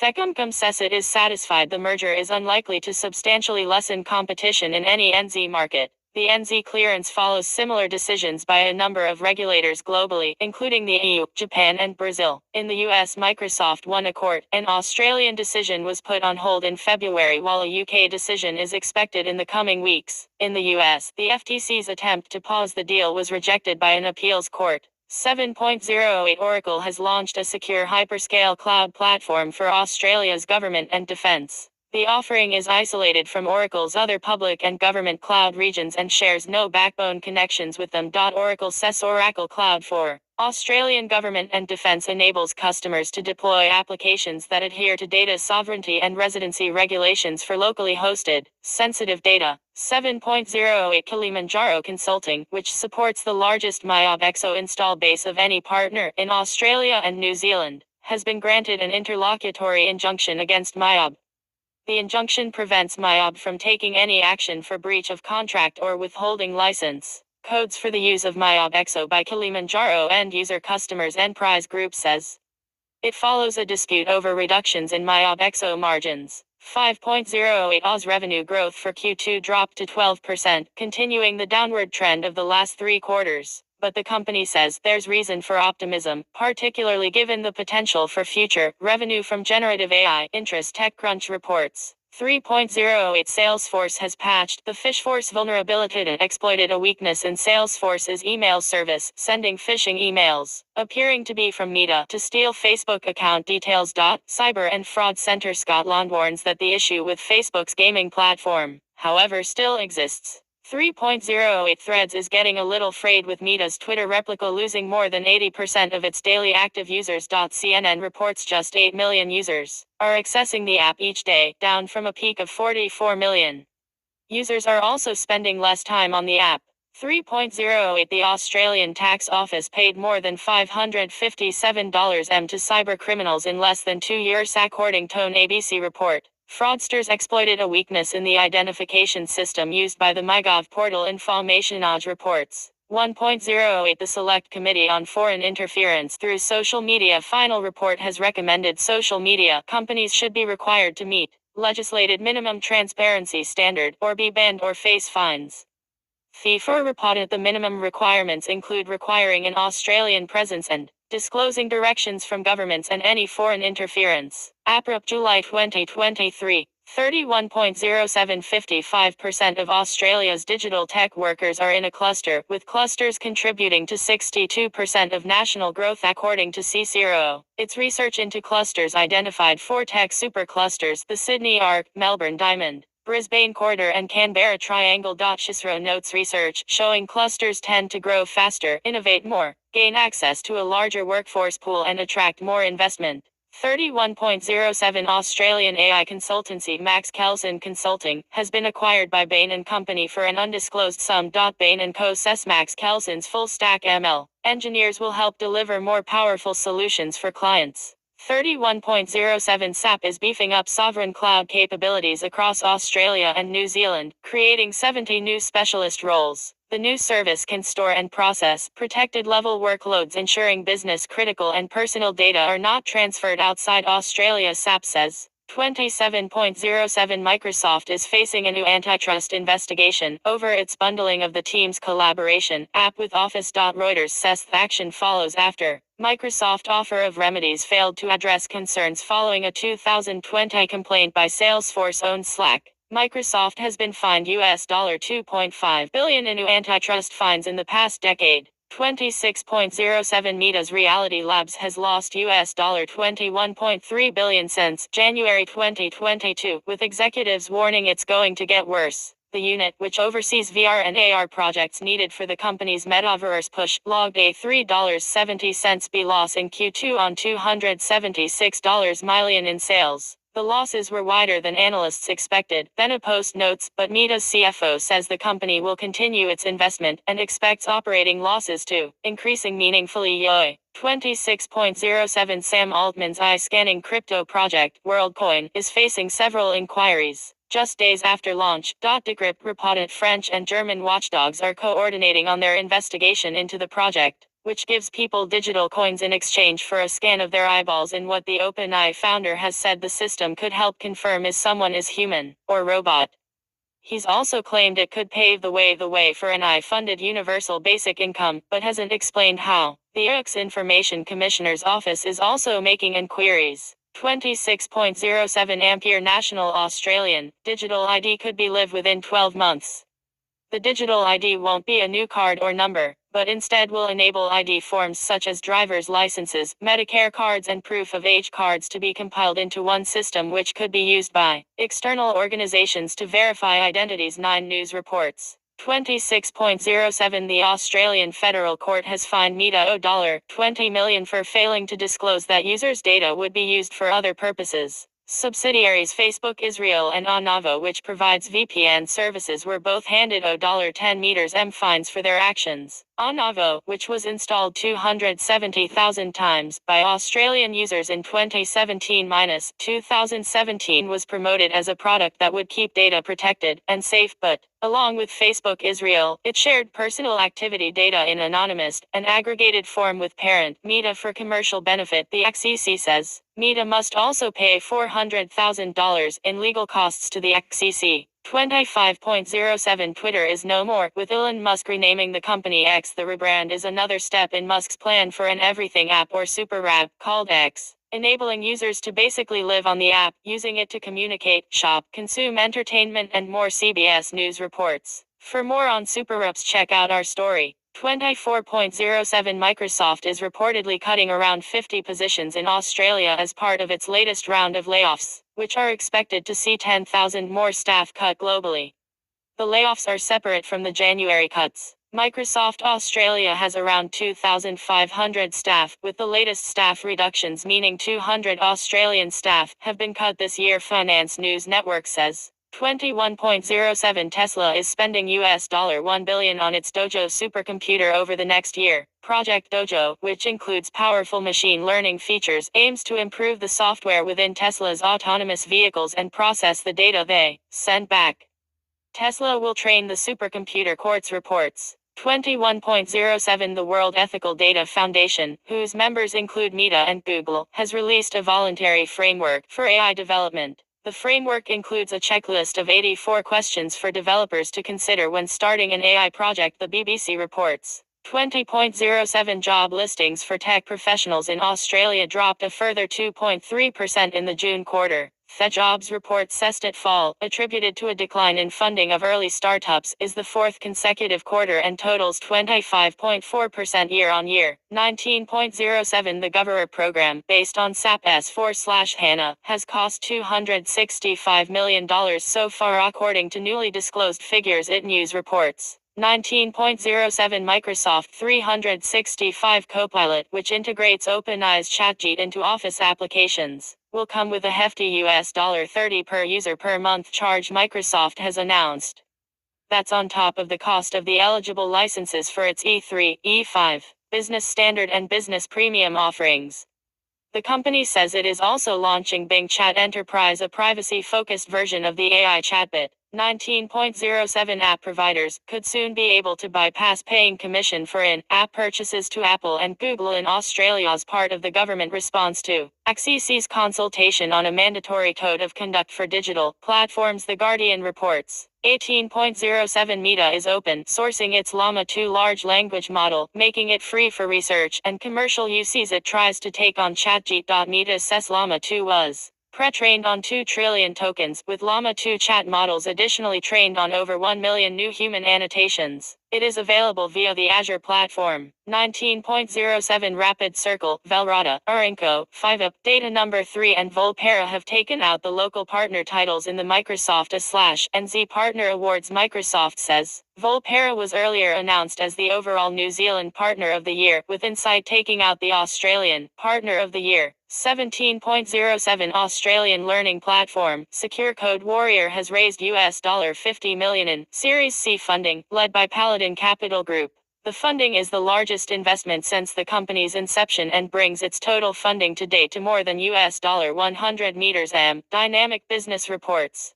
13.07 The Department of Finance has taken over control of the $600 plus digital identity program from the Digital Transformation Agency. Innovation House notes the move is part of a carve-up of DTA's responsibilities, which has seen other tech and service delivery responsibilities removed. 13.07 The Federal Trade Commission has launched an investigation into OpenAI looking at whether the ChatGPT owner has breached consumer protection laws with unfair or deceptive data security practices, putting personal reputations and data at risk. The Washington Post reports the FTC is demanding records on how OpenAI addresses risks. 12.07 Optus has signed a deal to use Elon Musk's Starlink satellite fleet to provide what it claims will be 100% mobile coverage of Australia. Optus says SMS coverage will be available in late 2024, with voice and data following in late 2025. Telstra has also signed a similar deal, bypassing the NBN. 12.07 Ampere U.S. company has filed a lawsuit against Google over its alleged scraping of publicly available data from the internet to train its AI products, including Bard. Clarkson law firm says the scraping of data was done without users' consent and included creative and copywritten works, violated copyright laws. CNN reported Google has called the claims baseless. Clarkson filed a similar suit against OpenAI last month. 11.07 KPMG is investing $2 billion in AI and cloud services in an expanded deal with Microsoft, which it says will bring in more than $12 billion in revenue over the 5 years. The deal will see KPMG automating aspects of its tax, audit and consulting services.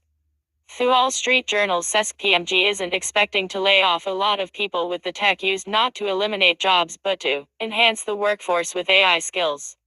Staff will be moved to new roles or retrained. 10.07 The FCC is calling for input on data broker services, part of its 5-year digital platform services inquiry. The new issues paper focuses on the role of businesses collecting information from third-party sources and selling or sharing the data, rather than businesses collecting data on their own customers. Products and services supplied by CoreLogic, Experian, Oracle and Equifax are among those being considered by the FCC. 8.07 Venture has taken some key systems offline after a cyber attack. The AS infrastructure services provider, which has operations across Australia and New Zealand, says it is working with external cybersecurity experts, regulators and law enforcement after identifying a cyber incident affecting some of its systems. 7.07 The Royal Commission into the Robodebt scheme has made a number of recommendations around automation in government services and criticized, at least 7, public servants, referring some for criminal and civil prosecution. Those include considering legislative reform to establish a legal framework for automation in government services and establishing a body to monitor and audit automated decision-making processes. Government news reports. 6.07 Sensitive personal and government data from a number of Australian government entities was released following the attack on law company HWL Labs within May. Ilink Eden Post, newly appointed National Cyber Security Coordinator, Darren Goldie says he has sought briefings from both the Department of Home Affairs and HWL Labs on the response to the incident. 6.07 37% of Australian businesses suffered a breach in their cloud environment in the last 12 months, according to a Thales study. Fairport says 65% of Australian businesses surveyed now store more than 40% of their data in the cloud, and just 7% have more than 60% of their cloud data encrypted. 6.07 PwC Australia divulged confidential information about the start date of a new tax law to Google, according to Reuters. It is the first time a company has been directly linked to the scandal where PwC used the confidential information to drum up work. Last month, PwC agreed to sell its government practice, which contributed around 20% of the business $3B revenue in fiscal 2023, for $1 to Allegro funds on the back of the scandal. 5.07 Meta's Threads text-based messaging app has had 5 million sign-ups within 4 hours of launching today. The Twitter rival allows users to post up to 500 characters and is linked to Instagram, with users needing to have an existing Instagram account, CNBC reports. Its launch comes as Twitter suffers a wave of missteps. 5.07 Concerns over the use of facial recognition technology in Australian stadiums has flared, with choice warning sensitive biometric data is being collected. Consumers are largely unaware of the practice, Choice says. 1.07 Twitter is temporarily limiting the number of tweets users can read, capping numbers at 10,000 for verified read, paid accounts and 1,000 for unverified. Owner Elon Musk says the limits are to prevent data scraping, but Twitter's former head of trust and safety has said that rationale doesn't pass the sniff test, Business Insider reports. The announcement came amid yet more outages for the service. April June 2023. 30.06 New Zealand's Datacom Group has announced an 80% drop in profit for FY23 and a $2 million loss for the year, amid investment in its SaaS and infrastructure offerings. While revenue increased to $1.49 billion, up from $1.45 in FY22, before-tax profit slumped from $41 to just $8 and after-tax profit. CEO Greg Davidson says the company has invested $80 million into its strategic products businesses as part of its highly strategic long-term strategy. 29.06 Beverage behemoth PepsiCo is collaborating with Stanford Institute for Human-Centered Artificial Intelligence on ethical and responsible AI in supply chains, forecasting, smart manufacturing, customer experience, sustainability. The company says it believes AI will contribute to digitalization efforts throughout the company. 29.06 Salesforce has added new ESG reporting capabilities for Net Zero Cloud. The SaaS report builder uses generative AI to produce ESG disclosure reports in alignment with the International Financial Reporting Standards (IFRS) standards. Salesforce says 28.06 Metabank has been hit with a $250 million capital charge following last year's massive data breach, which saw the data of nearly 10 million customers and former customers stolen. The Australian Prudential and Regulation Authority banking regulator told Metabank to set aside the capital as insurance against issues associated with the breach. At least 3 class action suits have also been filed against Metabank, Reuters reports. The capital adjustment is effective from July 1 and remains in place until an agreed remediation program is completed. 26.06 Phone scammers are getting a taste of their own medicine courtesy of a chatbot from Macquarie University's cybersecurity team. The AI-driven app hate system, named after the Greek goddess of deception, has created convincing fake victims to waste the time of scam callers in an effort to reduce the number of real people losing money to the thieves, Macquarie University says. 26.06 IBM is acquiring software company Apptio in a US $4.6 billion deal to extend its FinOps and cloud management capabilities. Apptio offers financial and operational management and optimization software with customers including Amazon, Microsoft, and Google. CNBC notes. 23.06 Australia has its first national cybersecurity coordinator, with Air Marshal Darren Goldie appointed to the role. Prime Minister Anthony Albanese says Goldie will support Minister for Cybersecurity, Claire O'Neill, to lead the coordination of national cybersecurity policy, responses to major cyber incidents, work of whole of government cyber incident preparedness efforts, and strengthening Commonwealth cybersecurity capability. Goldie's secondment was through a cabinet process.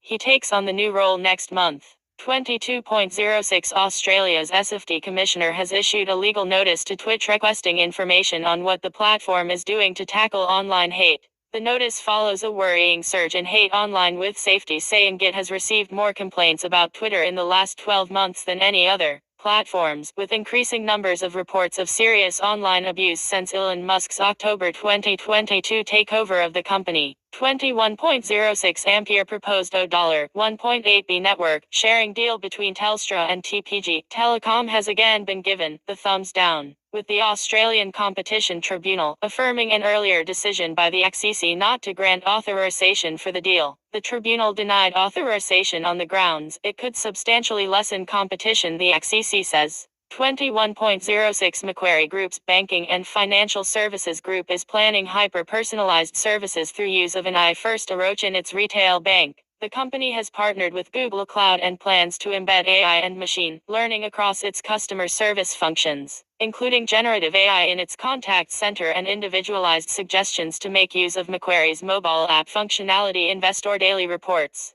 21.06 An incident impacting a third party's unit registry system is being blamed for an extended outage of some systems at ASX-listed fund manager, Perpetual. The incident involved unauthorized access to the registry provider's system, Perpetual says. Reuters notes that some funds were affected, but all client investments and Perpetual's own systems are unaffected and secure. 20.06 ANZ Bank has deployed 170 new algorithms to help combat scams targeting its customers. AI and ML capability to detect mule accounts being used to receive funds from scam victims have also been deployed, detecting nearly 1,400 high-risk accounts since April 2023, ANZ says.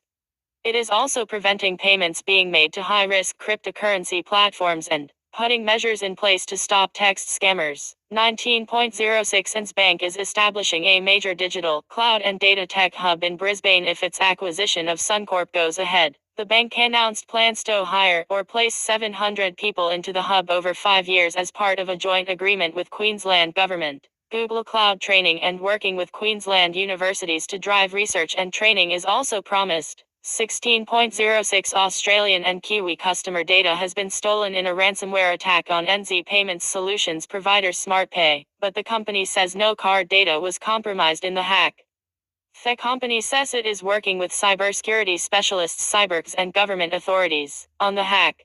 15.06 Mega upload coders, Matthias Ortman and Bram van der Kolk have each been sentenced to around 2.5 years in jail after pleading guilty to charges related to Mega upload's copyright infringement, estimated by police to have cost copyright holders more than $500 million. The deal struck, which includes the pair testifying against Kim.com, will see them serve their time in New Zealand, thence Herald reports. The US is still seeking to extradite Kim.com.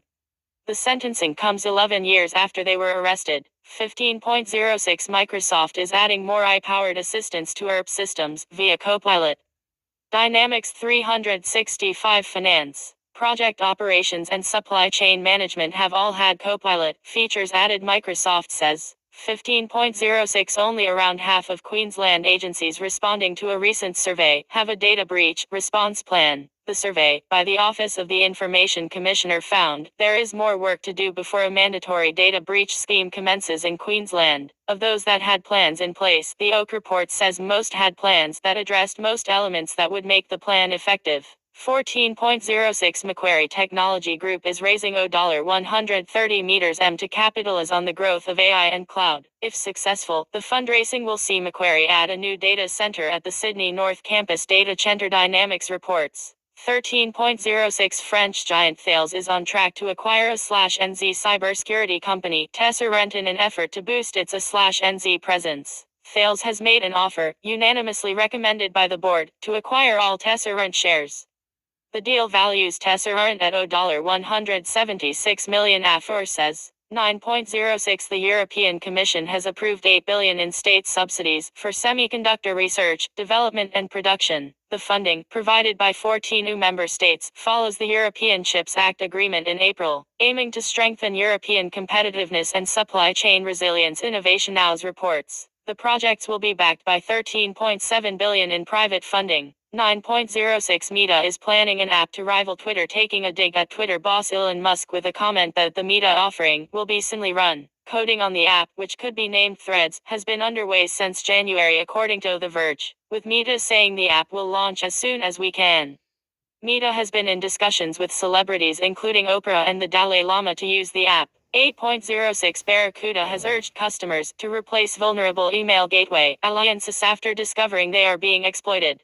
The company says patches for a critical zero-day vulnerability are insufficient and devices must be immediately replaced regardless of patch version level. 6.06 NCS Australia has launched an ERP for the fresh food supply chain. The company says Fresh Focus includes seamless integration and data exchange capabilities, end-to-end tracking of produce, and a farm accounting module for real-time resource allocation and cost management to streamline operations and enhance traceability for businesses in the fresh food industry. 5.06 The AS will stress test its existing chess system in December to check the system is capable of meeting trading volumes this year, it news reports. A blockchain-based replacement for the system was canned late last year, with the current system needing to be kept operational until a replacement is identified and implemented. 6.06 The ransomware gang behind the moved hack affecting organizations including the BBC, Aer Lingus, the government of Nova Scotia, says it will publish stolen data on 14 June unless they begin negotiation with the gang via a darknet portal. More than 100,000 staff at the BBC, British Airways and Boots have been told payroll data may have been stolen by the Russian clop, the BBC reports. 1.06 Australia's Thinkstra has raised $5 million in pre-IPO funding. The massive IoT company says it will use the funds to expand and increase partner coverage in Australia and New Zealand, as well as Hong Kong and Macau, ahead of a public listing this year. APRA, May 2023. 31.05 AI experts have issued a stark 23-word warning on AI, saying mitigating the risk of extinction from AI should be a global priority alongside other societal scale risks such as pandemics and nuclear war. The statement, published by the Center for AI Safety, has been supported by dozens including bosses of OpenAI, Google DeepMind and Anthropic, BBC reports. Others, however, suggest the fears are overblown. 28.05 Twitter has pulled out of the EU's voluntary disinformation code, with the EU warning new laws will force compliance. BBC Rapathu says Twitter will be legally required to fight disinformation in the EU from 25 August. From that date, platforms with more than 45 million monthly active users in the EU will need a mechanism for users to flag illegal content, act on notifications expeditiously, and put measures in to address the spread of disinformation. 26.05 Kiwi startup Yabble has launched a research plugin for ChatGPT, which works by combining ChatGPT knowledge with social media and trend data. The company claims the augmented approach delivers insights with high degrees relevancy and accuracy. The plugin has been given a spot on ChatGPT's plugin store. 26.05 Neuralink has gained US FDA approval to test brain implants in humans. The Elon Musk startup, whose tech aims to let brains interface directly with computers, has been given the go-ahead for its first clinical study. France 24 reported Musk believes the implants could restore vision and mobility to users, including full-body functionality to patients with severed spinal cords. 25.05 organizations will gain better positioning and navigation benefits after Geoscience, Australia and Land Information New Zealand signed a $187.40 deal with Inmarsat. The deal will see a new satellite providing augmented services from 2027. Inmarsat says all major industry across /NZ, from transport and construction to resources and agriculture, will benefit from the deal. 24.05 Australia and the US have reached an in-principle agreement on a technology safeguards agreement which will enable US space technology, including rockets and satellites, to be launched from Australia. The Department of Industry, Science and Resources says the agreement, subject to final domestic authorizations, will help the domestic launch sector and spaceports to grow and create jobs, while reducing the cost of access to space. 24.05 Fire and Rescue NSW has taken on a suite of Motorola services designed to provide seamless collaboration between frontline teams, vehicles and control rooms. Computer Weekly says FRNSW has deployed the Smart Connect service to securely extend coverage and capacity of mission-critical radio comms. 24.05 The U.S. National Security Agency is working with the Australian Cyber Security Centre and New Zealand's Cyber Security Centre to identify potential breaches after a state-sponsored Chinese hacking group was discovered targeting a wide range of critical U.S. infrastructure. Microsoft reported the activity this week, outlining the living off the land techniques in a blog. Thence assessed the attacks are using built-in network tools to evade defenses and leave no trace behind. 23.05 Australian insurers have hit back at suggestions ransom payments should be banned, with the Insurance Council of Australia arguing that such bans could have unintended consequences. It says the decision to make a payment is largely a function of cost of recovery and remediation being higher than the ransom demand, and a ban could disproportionately affect small organizations unable to make the payments, impacting their ability to recover. Information Age reports. 22.05 Meta has been fined a record 1.2 billion by Ireland's Data Protection Commission for infringing the GDPR, and ordered to suspend the transfer of user data from the EU to the US within 5 months. Meta also has 6 months to stop unlawful processing, including storage, in the US, with user data required to be removed from Facebook servers. The ruling doesn't affect data transfers at other Meta platforms including Instagram and WhatsApp, The Guardian says. 17.05 OpenAI CEO Sam Altman has called for the U.S. to regulate artificial intelligence, saying a new agency should be formed to license AI companies. Altman made the call while testifying before a U.S. Senate committee about the possibilities and pitfalls of the technology. He noted that if the technology goes wrong, it can go quite wrong. We want to work with the government to prevent that from happening, BBC reports. 16.05 Microsoft is readying its public service cloud for launch later this year. Microsoft Cloud for Sovereignty is one of a number of industry clouds the tech giant is launching and will help governments meet specific compliance, security and policy requirements, Microsoft says. 16.05 ampere low code approach has seen Westpac create 300 automations and free up over 1 million hours of staff time. The bank's low code platform allows non-tech and tech staff to build solutions using a drag and drop approach, it news reports. 16.05 SAP and Microsoft say they're deepening their collaboration on generative AI to help customers address the talent shortage. SAP's SuccessFactors solutions will be integrated with Microsoft 365 Copilot, an Azure OpenAI service in a move that companies say will enable new experiences, designed to improve how organizations attract, retain and skill their people. 16.05 The UK Competition and Markets Authority has defended its blocking of Microsoft's $68.7 billion Activision Blizzard buyout, a day after the EU approved the deal. The CMA disputed suggestions their blocking of the deal would have an impact on international confidence on doing business in the UK amid questions of whether the UK is open for business, Eurogamer says. 15.05 ampere $58 M Australian Anti-Scam Centre is set to open in Julius, part of a $86 M effort by the federal government to crack down on scams and online fraud. ABC News reported banks are also feeling the heat to do more to address scams. 10.05 Latitude Financial's personal information handling practices are under investigation by Australian and New Zealand privacy watchdogs. The Office of the Australian Information Commissioner and the New Zealand Office of the Privacy Commission launched the joint investigation in the wake of the massive March data breach, which saw accounts for nearly 8 million customers across AS/NZ were impacted. It is the first joint investigation between the two countries and underscores the significance of the breach. If the investigation finds any breaches on Latitude's part, the company could be required to redress loss or damage, with the power to seek civil penalties through the Australian Federal Court also an option, AX says.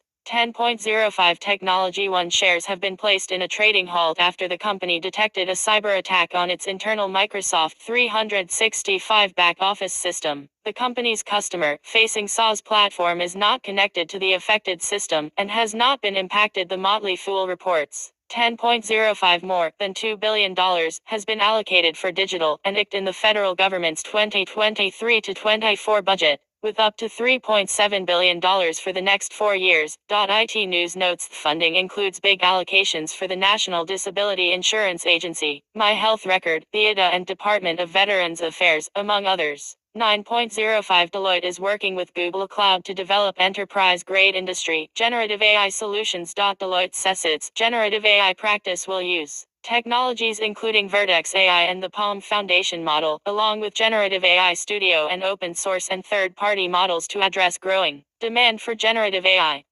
Offerings for financial services, analysts and consumer business marketers are on the cards. 6.05 The former coalition government spent at least $1.9 billion on external labour for ICT and digital solutions last fee. An Australian public service audit shows the majority of that spend was on contractors. $20.8 was spent on outsourcing across public service operations, with IT and digital solutions making up 43% of the spending on external labour, while 17% went to the delivery of services, The Guardian reports. 6.05 Hype is growing around Bluesky, a decentralized social media platform backed by Twitter co-founder Jack Dorsey and developed in parallel with Twitter. Currently in invite-only beta mode, the offering is being touted as a potential replacement for Elon Musk's troubled Twitter. TechCrunch notes. 5.05 Salesforce has launched a Green Code Guide. It provides best practices for UX designers, software engineers, systems architects and ops managers to reduce carbon emissions associated with the software development lifecycle. 4.05 NZ-based Fusion 5, which has offices across Australasia, has acquired NetSuite provider Liberate It for an undisclosed sum. Liberate It's 30 staff will join Fusion 5's team.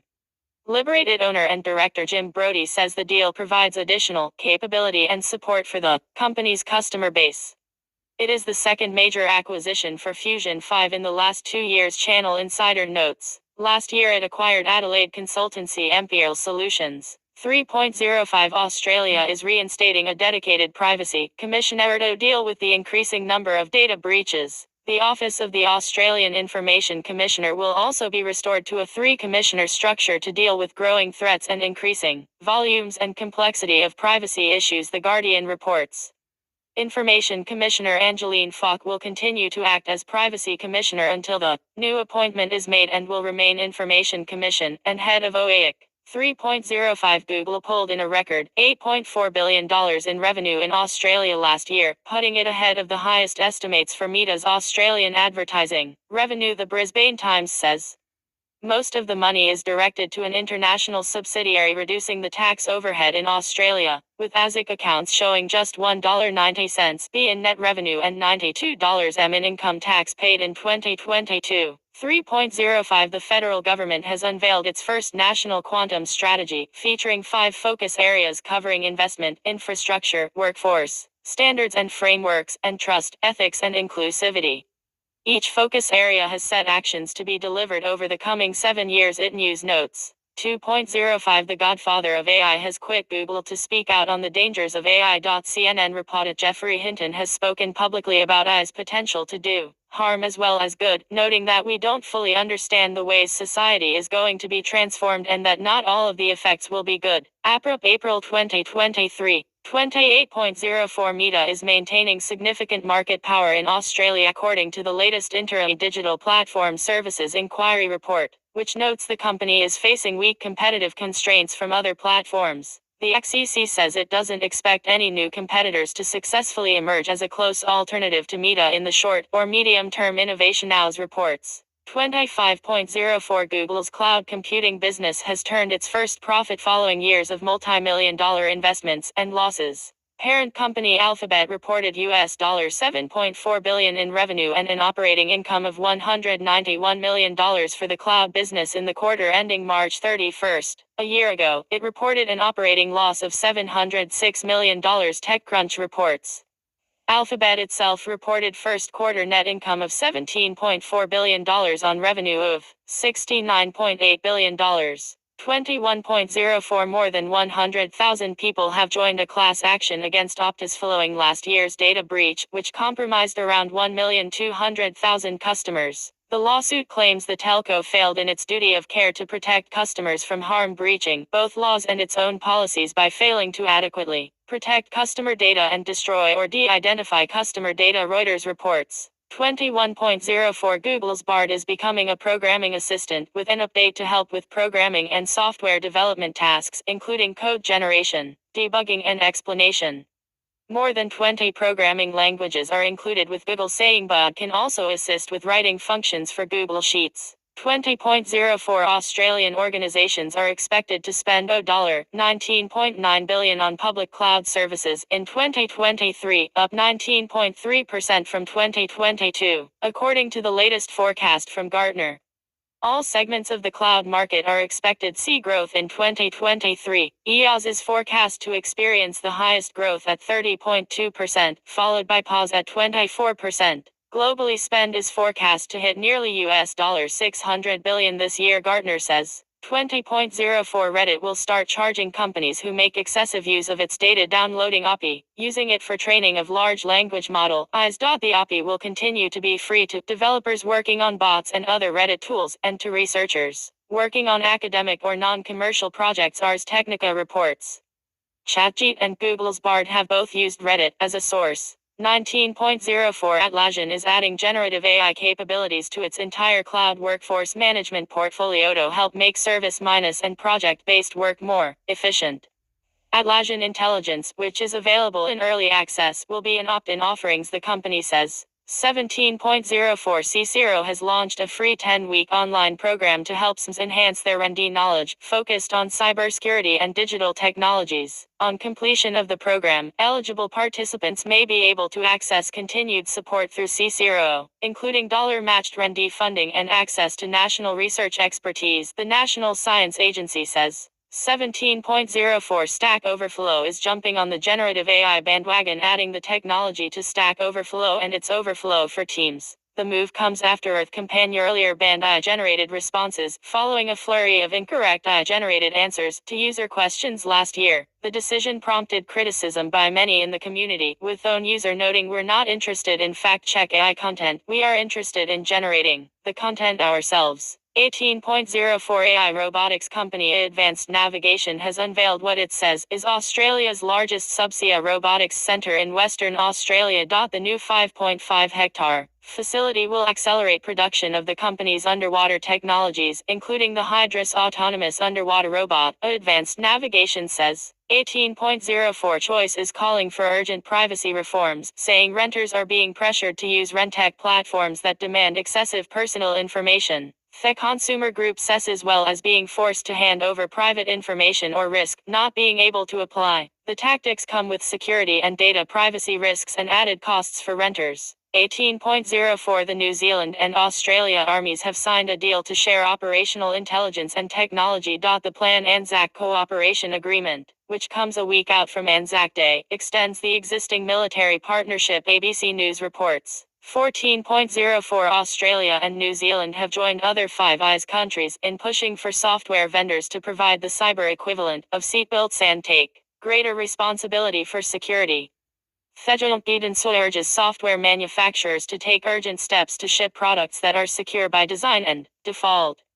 Along with specific technical recommendations, the guidance includes core principles around building software security into design processes before developing, configuring, and shipping products. 14.04 Amazon has launched its rival for Microsoft and Google's generative AI offerings with Bedrock, a new service for building and scaling generative AI applications. Bedrock provides access to a number of foundational models from AI startup model providers. Quartz reports. 13.04 Ampere whole of government permissions capability platform has been scrapped without delivering a working use case. After 2 years and $16.5 million. Innovation Now's reported dumping is the third failed attempt by the former government to upgrade visa processing technology. More than $100 million has been spent on the failed projects. 11.04 The Tasmanian government is urging citizens to keep a check on their bank accounts after admitting that 16,000 documents have been released online, following the hack of a third-party file transfer service, GoNowhere MFT. The service was used by the Tasmanian Department of Education, Children and Young People.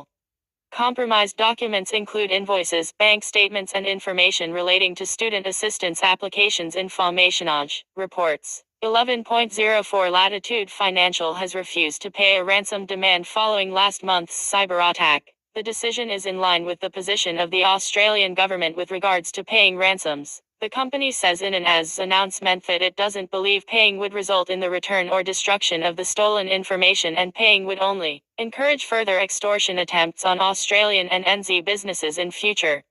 Latitude says to the best of its knowledge there has been no suspicious activity in its systems since 16 March. 11.04 The U.S. government is requesting public comment on creating accountability measures for AES. It looks to establish rules for AI tools. The Guardian reported the National Telecommunications and Information Administration is seeking to establish guardrails that would allow the government to determine if AI systems are performing the way companies claim they do, whether they are safe and effective, whether they have discriminatory outcomes or unacceptable levels of bias, and whether they spread misinformation or affect individuals' privacy. 11.04 69% of Australian organizations were hit once by ransomware in 2022 according to a new report, with 33% hit twice or more. Barracuda Network's 2023 Ransomware Insights report shows those that were hit multiple times were more likely to have paid the ransom, with 30% of those affected twice or more paying up. Malicious emails accounted for 69% of ransomware attacks in Australia, with phishing emails used to steal credentials. Web application and traffic were the second biggest threat vector. 9.04 Demand for PCs is continuing to fall, down 29% year-on-year for Q1, with Lenovo and Dell both clocking declines of more than 30%, while Apple was down more than 40%. IDC says Q1 2023 shipments of 56,900,000 are noticeably lower than the 59,200,000 shipped in Q1 of 2019 and 2018 60,600,000. Weak demand, excess inventory and worsening macroeconomic conditions were blamed, though IDC notes the lull in demand is providing room to make changes as factories explore production options outside China. 6.04 An Australian mayor is preparing to take a defamation case against ChatGPT after it falsely named him as a guilty party who served prison time for his role in a bribery scandal involving a subsidiary of the Reserve Bank of Australia in the early 2000s. Brian Hood, mayor of Hepburnshire near Melbourne, was in fact a whistleblower in the case, the BBC notes. If action goes ahead, it would be the first time OpenAI has publicly faced a defamation suit over content created by ChatGPT. 6.040's workflow Max, which Zero was retiring in June 2024, is set to live another day with the brand acquired by Australian professional services company, BlackRock. The company will relaunch the project management offering, used by more than 10,000 businesses, in a new and improved form, consultancy.com.au reports. 4.04 regulators in European countries including France, Ireland and Germany are considering possible measures against chat following Italy's temporary ban of the chatbot. Reuters says privacy regulators in France and Ireland have contacted counterparts in Italy to find out more about the ban, with Germany's Commissioner for Data Protection saying the country could follow Italy's footsteps. But Italy's deputy PM has slammed the ban as excessive, and a German government spokesman says a ban wouldn't be necessary. 4.04 Australia must establish a much stronger technological basin. Think about how the country can be at the center of global technology advancement, Deputy Prime Minister Richard Marles says. That is our great national challenge, Marles said, opening the ASP Sydney dialogue this week. 4.04 Australia is banning use of TikTok on federal government devices, following the footsteps of a growing number of countries including the US, France, UK and New Zealand. Al Jazeera notes the ban follows concerns that China could use the app to spy on users and manipulate public debate. 3.04 Oz is investing more than $13 as it expands its Sydney and Melbourne data centers, with 11,000 full-time jobs also expected to be added. The Guardian says Oz has also been expanding local zone services to provide cloud services to Perth, with Brisbane due to be announced soon. 3.04 Twitter has begun removing blue ticks from accounts with numerous, high-profile Twitter users saying they won't pay for the all-paid verified accounts. Around 10,000 high-profile organizations will be exempt from the new system, which requires companies to pay US $1,000/month for gold verification ticks and individuals to pay $8/month. The NY Times is among those refusing to pay, prompting an outburst from Elon Musk, the BBC reports. The new system has prompted concerns from many over the potential for increased misinformation. APRA, March 2023, 30.03 OpenAI, the company behind ChatGPT, has found itself the subject of a complaint to the U.S. Federal Trade Commission. The complaint, by prominent tech ethics group, the Center for AI and Digital Policy, alleges OpenAI is violating the FTC Act with a biased, deceptive AI model. Engadget reports. The center wants the FTC to investigate and to suspend future releases of large language models until they meet the agency's guidelines. 29.03 The Albanese government's flagship $15 billion manufacturing fund has been passed by the Senate following a series of amendments. The fund will now be established to provide loans, equity and guarantees across 7 priority areas with a focus on tech including robotics, AI, fintech and quantum technology. ABC News reported an initial $5 billion has been made available from the commencement of the fund, with the remaining funds to be made available in installments by July 2029. 29.03 ASIC is investigating the AS's failed blockchain-based chess replacement project and whether the AS and its directors and officers breached legal obligations during the project. The investigation into suspected contraventions of the Corporations and ASIC Act will focus on oversight of the program and statements and disclosures made on the status of the program. AFOR reports. 29.03 Australian academics have joined global counterparts and tech leaders in calling for moratorium of at least 6 months on training AI systems more powerful than GPT-4. In an open letter issued by the US NFP Future of Life Institute, more than 1,300 signatories have called for the pause on generative AI development until the risks posed by the emerging technology are better understood. Innovation Now's reports. 27.03 Latitude Financial says more than 14 million customer records, including 7,900,000 Australian and New Zealand drivers' license numbers, were stolen in this month's hack. Some 53,000 passport numbers were also stolen, along with financial statements related to less than 100 customers. Latitude has said it will reimburse customers who replace stolen IDs.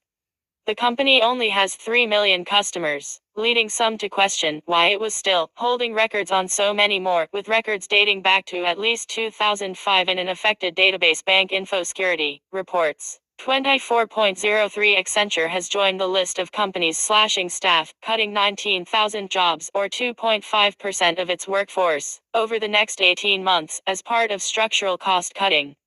An Accenture/NZ spokesperson declined to comment on local impact after reports. The consulting giant has also lowered profit forecasts in expectation of lower demand for its services. IBM, KPMG and McKinsey are also making similar cuts. 24.03 OpenAI says personal data of some ChatGPT subscribers, including payment information, may have been exposed. The issue was discovered additional issues while OpenAI was fixing a bug which enabled some users to see the titles of other users' conversation history and discovered other issues. Full credit card details were not exposed. CNET reports. 23.03 Cybersecurity Minister Claire O'Neill has suggested the tech sector could bear more liability for cybersecurity. Development is underway of a legislative framework to shift cybersecurity risks away from our most vulnerable members of the community towards those who are best placed to manage it, including software and cybersecurity service providers, telcos and tech developers, it news reports. 21.03 Latitude Financial has confirmed that last week's data breach is worse than initially indicated. More than 330,000 customers have been affected across a/NZ, and the company says a review has uncovered further evidence of large-scale information theft. Copies of driver's licenses and passport details, along with Medicare numbers, have been stolen. 9 News reports. 20.03 Amazon is cutting a further 9,000 corporate jobs in the coming weeks, including in its cloud computing and advertising businesses. The company had already announced plans to slash 18,000 positions. CNBC says companies and Twitch live streaming businesses will also be impacted. 17.03 The Productivity Commission is calling for more emphasis on new technology and best practice, better sharing of government data with other organizations to undertake research and develop new products and services, and streamline cyber reporting regulation. Fairport says restricting the sharing of data to government and universities limits the ability for the data to be used for productivity and welfare-enhancing purposes. Innovation Now's reports. 17.03 Meta, in partnership with Code Like a Girl and Tenda, has launched a new immersive learning academia in Australia to provide free training in AR to 200 women.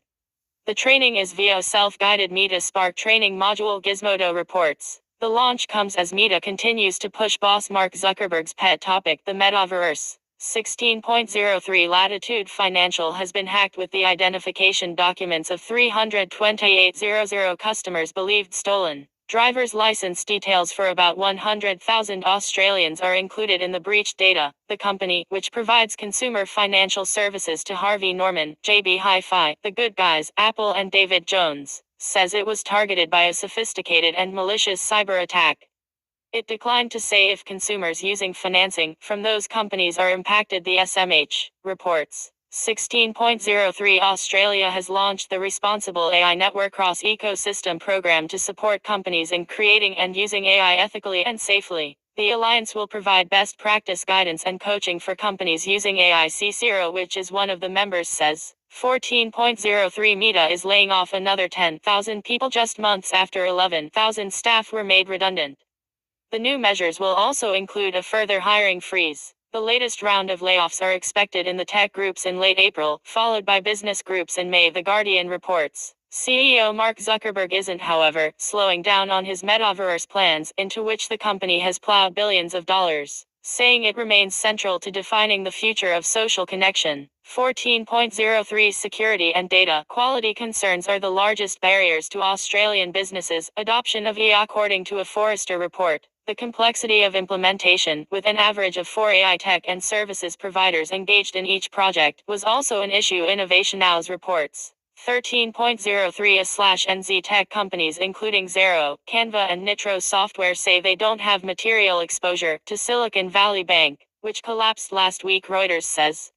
U.S. regulators have guaranteed depositors funds in the failed bank. Rocket Lab is also among the companies who had funds with the bank, with an estimated $100 minus $200 million deposited with it. 10.03 Momentum Software Solutions has scooped 3 awards including AN's Channel Partner of the Year in the MYOB Enterprise High Achiever Awards. Acclaim Group, Alphabet Solutions and Endeavor Solutions also took out awards, with Business Hub's David Taylor and Kilimanjaro Consulting's Candice Lee taking out individual awards. MYOB says 9.030 is cutting up to 800 jobs across its business as it streamlines and realigns of business to provide better balance of growth and profitability. The company will reinvest in key strategic areas.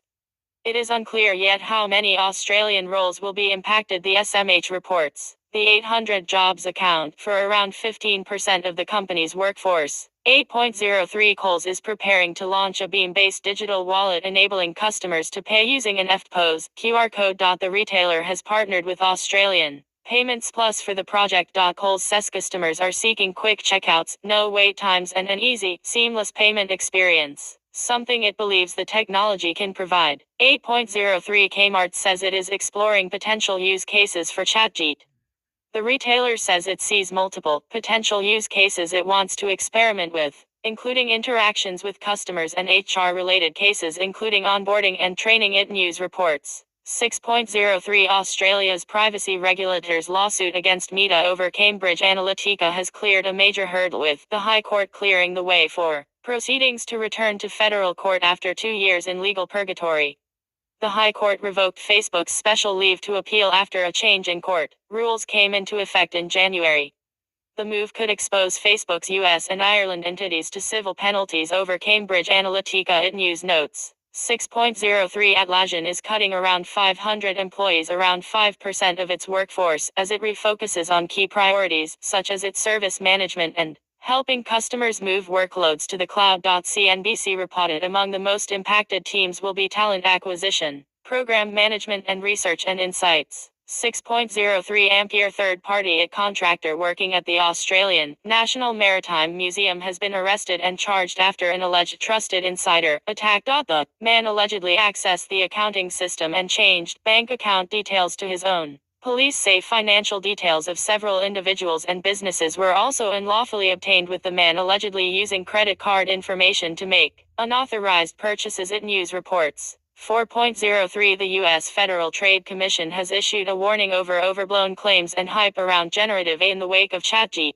The FTC, already concerned about AI's concerns to introduce bias, discrimination and other consumer harms, has warned companies that overheating their products could violate the law. Business Insider says. The FTC says it will track exaggerate promises and is also watching companies who fail to foresee and mitigate risks. 3.03 The Commonwealth Bank of Australia, ANZ and MasterCard have signed on for a central bank digital currency pilot in Australia. 14 projects have been green-lighted for the trial, covering use cases including offline payments, G-Street automation, tokenized FX settlement and livestock auction. Retail banker International notes.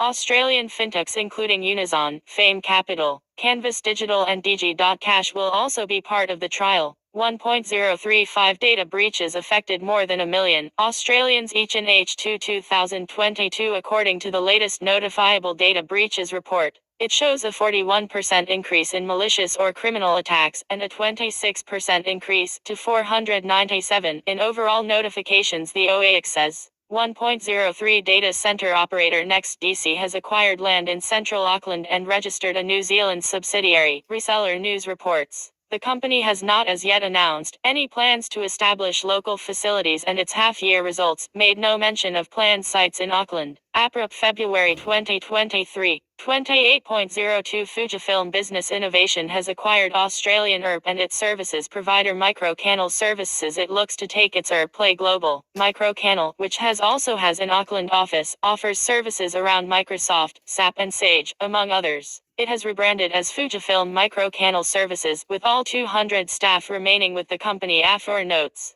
27.02 The federal government is appointing a coordinator for cybersecurity, backed by a new National Office for Cybersecurity in the Home Affairs Department. The new office will be established as soon as next month. A cybersecurity strategy discussion paper is also due to be released in preparation for a new 7-year cybersecurity strategy. The conversation says the coordinator will triage action after major incidents and ensure a centrally coordinated approach to government cybersecurity responsibilities. 27.02 Twitter is under threat of increased regulation from the Australian government if it doesn't rehire Australian safety staff. Innovation Nows says Communications Minister Michelle Rowland has written to the company demanding it do more to keep users safe and ensure it is complying with online safety laws. 24.02 ASIC and XCC blocked 5,579 scam websites in 3 weeks in an automated technology trial using Netcraft technology. IT News says many of the URLs ASIC removed related to cryptocurrency scams. 23.02 Japanese consultancy Nomura Research Institute (NRI) is looking to grow its A/NZ staff by 50% in the next 3 years following a rebrand of Australian subsidiary as Group NRI. The company, which provides SAP, Oracle, Salesforce and Microsoft ICT services, has 2,500 staff across A/NZ already, following an aggressive acquisition plan over recent years, which has seen it snap up companies including Velrada, Pragma Partners, One ICT and Group 10 Consulting. 23.02 Ampere stolen Metabank user ID and password of a third-party IT services contractor and a misconfigured firewall which didn't require an additional digital security certificate enabled hackers to gain access to Metabank's systems and further credentials in the October breach. In its half-year result, insurer says that enabled the hackers to access a number of Metabank systems and their access was not contained. Metabank says it will take a $26.20 hit in non-recurring cybercrime costs from the breach. 22.02 New Zealand's Immersive has partnered with MasterCard to enable consumers to make payments using cryptocurrency directly from their Web3 wallet. Immersive says the solution uses decentralized protocols to settle real-time cryptocurrency transactions for any MasterCard payments, whether physical, digital or metaverse. United States dollar-backed stablecoin coin tokens will be converted to fiat currency and settled on the MasterCard network when transactions are made. 21.02 The University of Sydney is investing a further $7.40 to expand its quantum technology facilities with the establishment of the future Qubit Foundry. The university says the foundry at the Sydney Nanoscience Hub will leverage the university's research in advanced quantum technologies and ensure Australia can train the quantum workforce needed. 21.02 The Australian government is closing a metadata loophole which enabled over 100 agencies to access telecommunications data. It News reported the government also committed to much greater oversight of the use of the scheme. Telcos had complained about scope creep and a lack of financial contribution to the scheme, along with concerns about how agencies handled the data they received. 18.02 VMware and Broadcom have extended the completion date for their $61 billion merger by 90 days. The two companies now have until May to complete the deal, a full year after first announcing it. Reuters notes that Britain's competition regulator and the EU antitrust regulators are still investigating the deal between the cloud computing and virtualization provider and the chip maker. 15.02 GitHub has launched Copilot for Business, the enterprise version of its AI-powered code completion tool. The business version has been in beta since December and adds features, including license management and organization-wide policy management. TechCrunch reports. 15.02 Procurement reforms could be on the cards as a result of a current review of government technology procurements triggered by a lobbying scandal around former Services Minister Stuart Robert. Innovation Now's CEST review, which is examining the procurement of agencies which awarded hundreds of millions of dollars to companies that were clients of consulting firm Synergy 360, is being structured so that findings can be shared with other agencies responsible for Commonwealth procurement policy. Synergy 360's clients include Adobe, Infosys, Salesforce and Delve. 10.02 The Tech Council of Australia is calling for the $15 Reconstruction Fund to focus on long-term, strategically important investments say in critical tech that inherently carry higher risk. Innovation Now's reported the body wants a dual objective of both strategic and financial returns for the fund. 9.02 An independent review has been ordered into modernizing business register program after a $1 billion blowout. Treasury says the review will ensure investment in the MBR is delivered within a reasonable time frame and budget accountants daily reports. 9.02 Alphabet's shares crashed as much as 9% after Google's Bard AI chatbot shared inaccurate information in a promotional video, and a company event failed to dazzle. Reuters says the announcement flub was likely due to Google scrambling to keep up with Microsoft's OpenAI push. Bard incorrectly identified the James Webb Space Telescope as having taken the first pictures of a planet outside the Earth's solar system, images actually taken by the European Southern Observatory's Very Large Telescope. 8.02 Metabank says it will fight a class action lawsuit over the October 2022 data breach. The attackers released several data dumps following the attack after Metabank said it would not pay the ransom.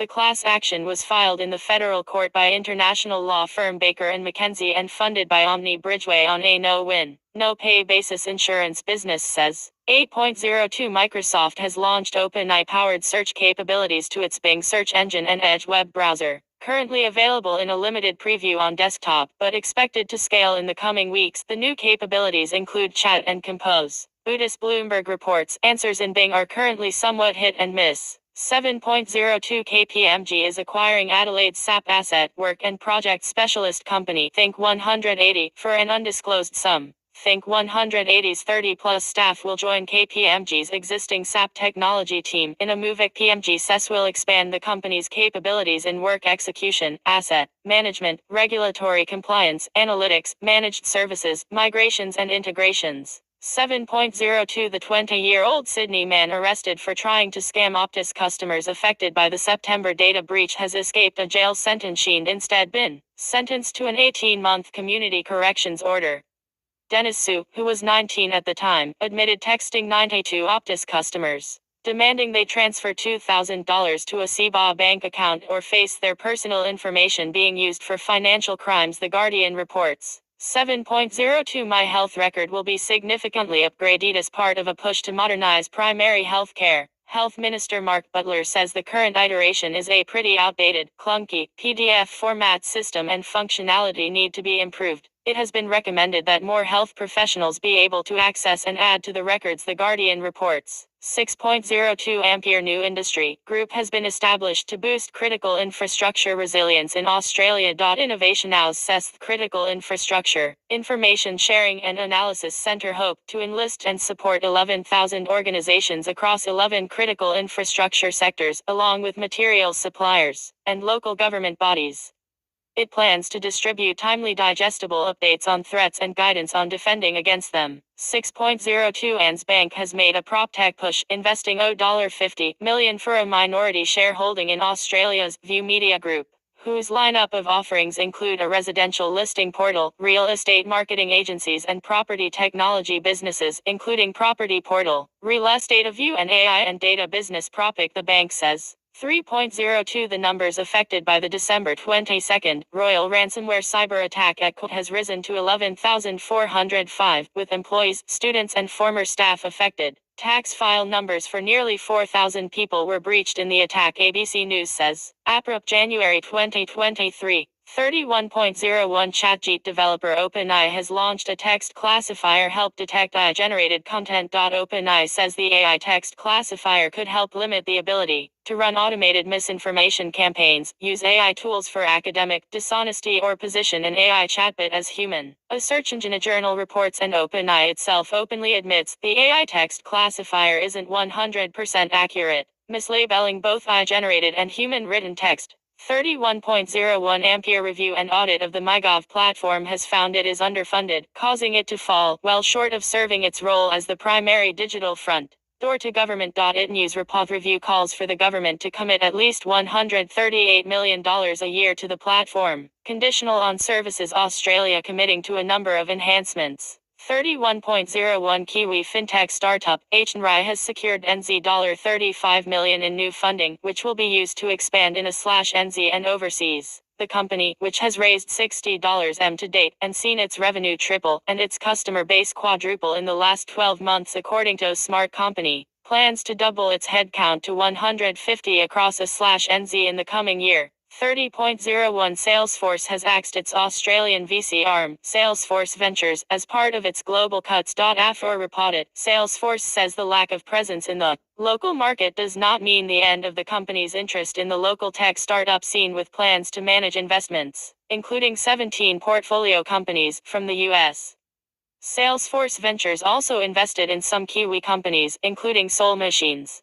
30.01 Microsoft and OpenAI, whose ChatGPT has garnered mass coverage in recent weeks, are fighting to get an AI copyright lawsuit dismissed. The lawsuit, brought by a group of anonymous software companies, alleges the company's AI assistive code writing software breaches open source licenses informationage, reports. 27.01 The FBI says it has hacked the hackers to disrupt the Hive ransomware gang.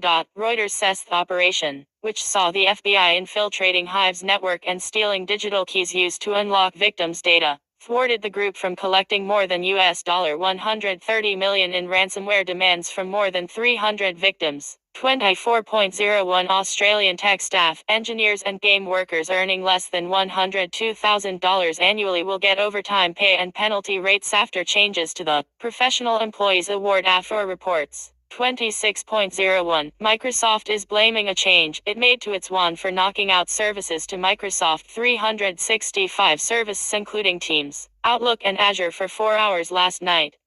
The outage hit around 2:30 am at /8:30 p.m. NZDT. The Verge reports. 24.01 Microsoft's security business surpassed $20 billion in revenue in the past 12 months, doubling the $10 billion achieved just 2 years ago. The company says customers are consolidating on its security stack, with the number of organizations with 4 or more workloads increasing over 40% year-on-year. 24.01 Mid-market businesses are continuing to struggle with outmoded, siloed and ineffective systems, which are costing them valuable time and resources according to the latest MIOB mid-market report. Nearly half of /NZ mid-sized businesses say they're wasting valuable time inputting data into different systems, with more than 40% having to regularly check between systems to ensure data is correct. Businesses which have added to or changed their digital solutions with strategic implementations in the last 12 months reported significant gains, MIOB says. 24.01 days after Google announced it is laying off 12,000 due to falling ad revenues, the U.S. Justice Department has launched a second lawsuit against parent company Google, alleging that Google is abusing its monopoly power as a broker, supplier and online auctioneer of ads. The U.S. Justice Department is seeking the breakup of Google's ad tech business. 24.01 Microsoft has confirmed a multi-billion-dollar investment in ChatGPT parent OpenAI. FT says the deal comes with a belief that AI could transform Microsoft, enabling it to develop new productivity software and even renewing its challenge for market share against Google in the search space. Full financial details for the multi-year agreement haven't been disclosed. 24.01 Oost Global, Tata Consultancy Services, Infosys, HCL Tech and Wipro have been named the Top Employers Institute's top-ranked places to work in Australia for 2023 in the A category.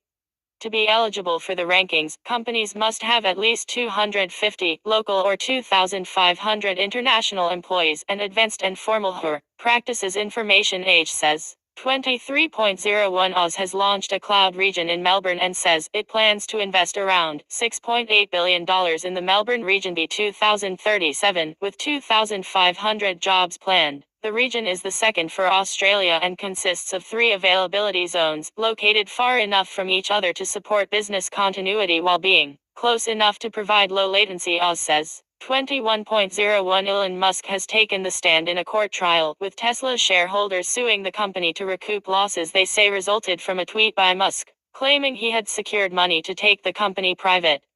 Musk told the court his tweets were truthful, but limited by Twitter's character count, NBC News says.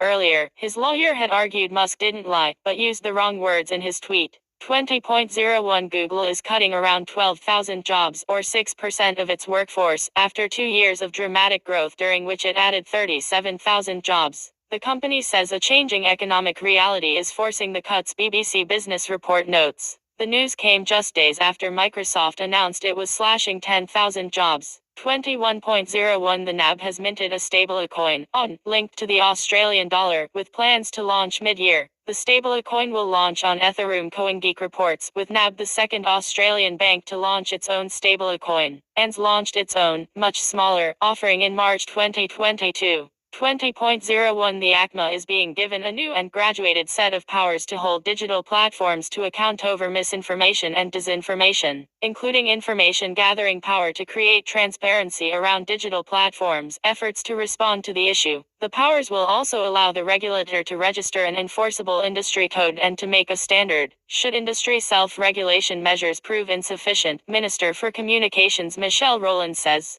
18.01 Microsoft has confirmed it is laying off 10,000 employees and making changes to its hardware portfolio as it looks to cut costs. The company had around 221,000 full-time employees globally at the end of June 2022 and has since announced several staff reduction plans. Satya Nadella says the move will reduce the company's headcount by less than 5% and will hit all teams and geographies, with more impact for sales and marketing than engineering, CNBC says. 17.01 The Australian National Audit Office is looking at a B2B portal to secure and standardize pre-audit information received from government agencies. It has launched a request for expressions of interest, with it news noting the self-service interface would issue automated data request questionnaires and return reports to agencies on the submission's compatibility with predefined data validation rules.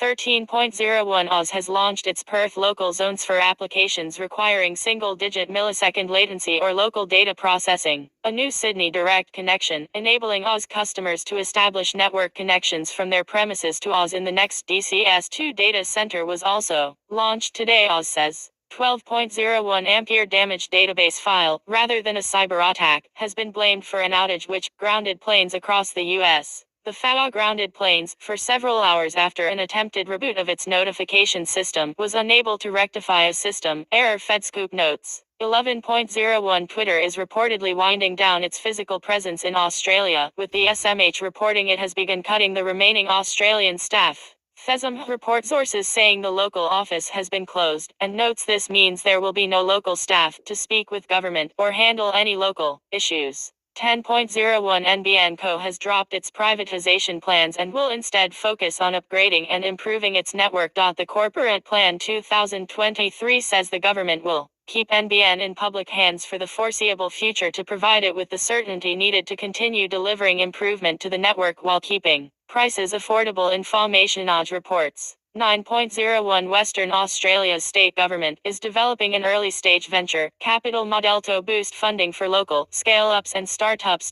Innovation House says VC funds are currently being invited to provide feedback. 4.01 Salesforce says it will lay off around 10% of its staff, or about 8,000 people.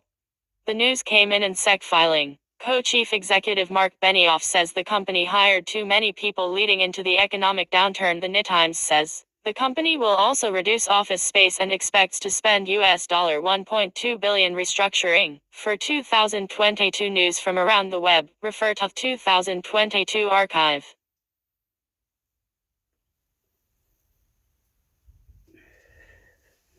Oh, took forever. Fell asleep. Ouch. Fell asleep. Out of the planet. Wow. I love you. I love you. I love you.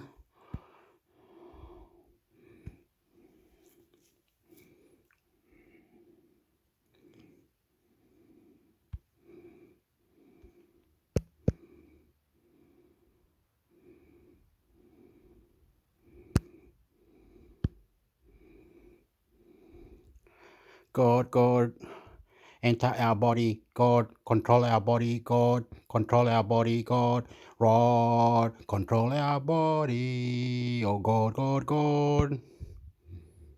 Courting Janai, The Good, the Bad and the Ugly, published on the December 13, 2023, written by Heather Wright. Courts get guidance, businesses fear failure. The New Zealand judiciary has published its guidelines for generative AI use, giving it the thumbs up for some tasks, such as summarization and simple administration tasks, but warning that even with the best prompts, outputs may be inaccurate, incomplete, misleading or biased. The guidance for court and tribunal participants comes as new research finds there's a big gap between AI investments and worker proficiency, with nearly all organizations believing their AI initiatives will fail unless an in-house skills gap is closed. The gap between AI investments and investments in employee training could threaten ambitions. The guidelines for the courts and tribunals were developed by an AI advisory group established earlier this year, and note that generative AI in the legal context is a reality internationally and in New Zealand. Globally, there have been cases of where lawyers have been caught out using GenAI tools to produce submissions which included fictitious citations. In March, the New Zealand Law Society noted that it had been receiving case requests from lawyers which had been generated after submitting queries to ChatGPT.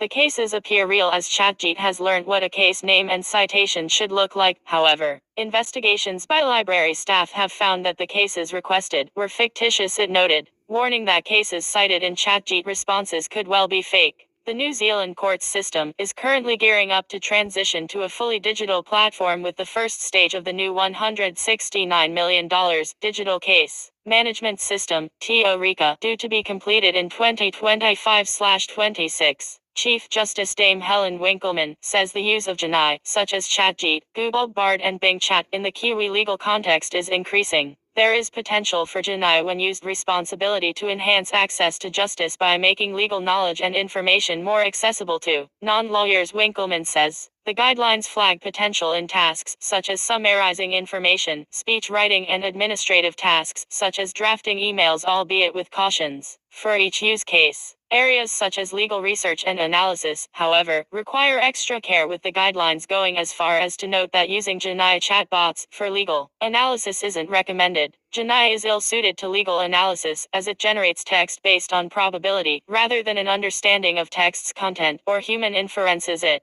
notes, flagging to GenAI's inability to critically examine patterns in data, which can lead to inaccurate or biased conclusions, and the lack of a neutral output. For all parties, the GenAI guidelines caution the need to understand the technology and its limitations, including its inability to understand unique fact situations in a specific case, cultural and emotional needs, and the broader Kiwi social and legal context, ensuring accountability and accuracy, upholding confidentiality, suppression and privacy. Being aware of ethical issues and disclosing GenAI use are also included in the guidelines. In the U.S., many federal judges have issued standing orders governing the use of generative AI to prepare or draft court filings. Justice Paul Raddick, chair of the Judiciary's AI advisory group who led the development of the Kiwi guidelines, says New Zealand is among the first to develop guidelines, although all jurisdictions are navigating the opportunities and challenges presented by GenAI technology. It is in the interest of justice that a consistent approach to these issues is taken across judicial forums to the extent practicable. Despite the differing administrative arrangements, the Kiwi guidance applies for all New Zealand courts, the Waitangi Tribunal, and 28 other tribunals and authorities who have adopted them, with 3 sets of guidelines released: one for judges, judicial officers, tribunal members and support staff, another for lawyers, and the third for non-lawyers. For many businesses, there are concerns beyond misleading and biased results still to contend with. A Pluralsight report shows that while 90% of those surveyed say their organization has accelerated AI initiatives in the last 12 months, 72% of it practitioners and 80% of executives believe their organizations often invest in new technology without considering the training employees need it. Perhaps more tellingly, 95% of executives and 94% of IT professionals believe their AI initiatives will fail without staff who can effectively use AI tools, suggesting the gap between AI investments and investments in employee training could threaten ambitions. Around 1,200 decision makers and IT practitioners were surveyed for the report.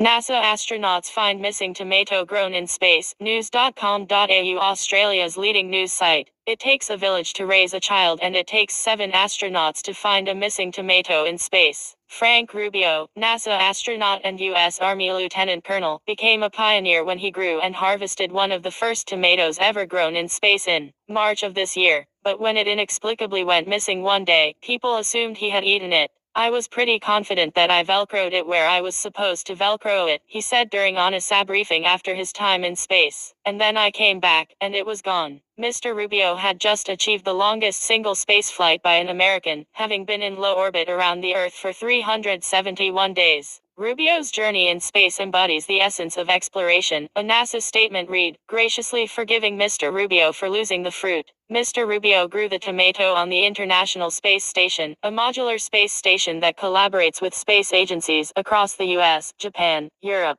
Russia and Canada. The microgravity on the ship means that unrestrained items will often float away without control. Mr. Rubio suspected that this happened with the tomato. I spent so many hours looking for that thing, he said. I wanted to find it mostly so I could prove like I did not eat the tomato. I'm sure the desiccated tomato will show up at some point and vindicate me, years in the future. Fortunately, he only had to wait a little over 2 months. Members of the IS revealed they had found it during a Wednesday stream celebrating the 25th anniversary of the station. Our good friend Frank Rubio has been blamed for quite a while for eating the tomato, but we can exonerate him, said astronaut Jasmine Mogbelli, who had arrived at the station in August. The state of the tomato was not confirmed.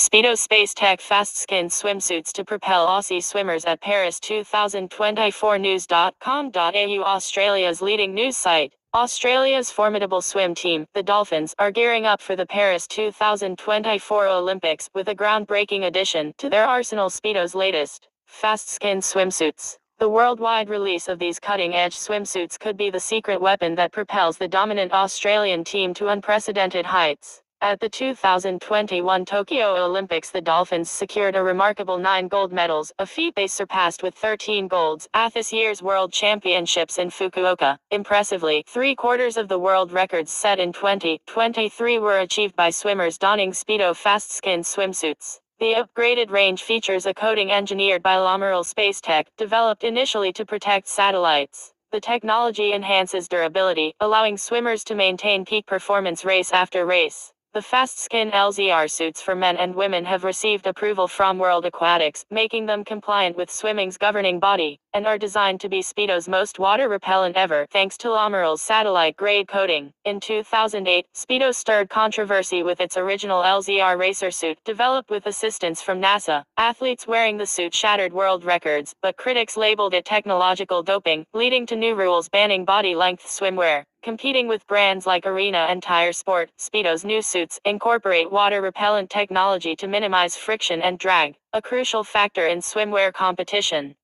Tire Sports suits use surface lift technology, while Arena employs carbon fiber materials and Hydroglide fabric.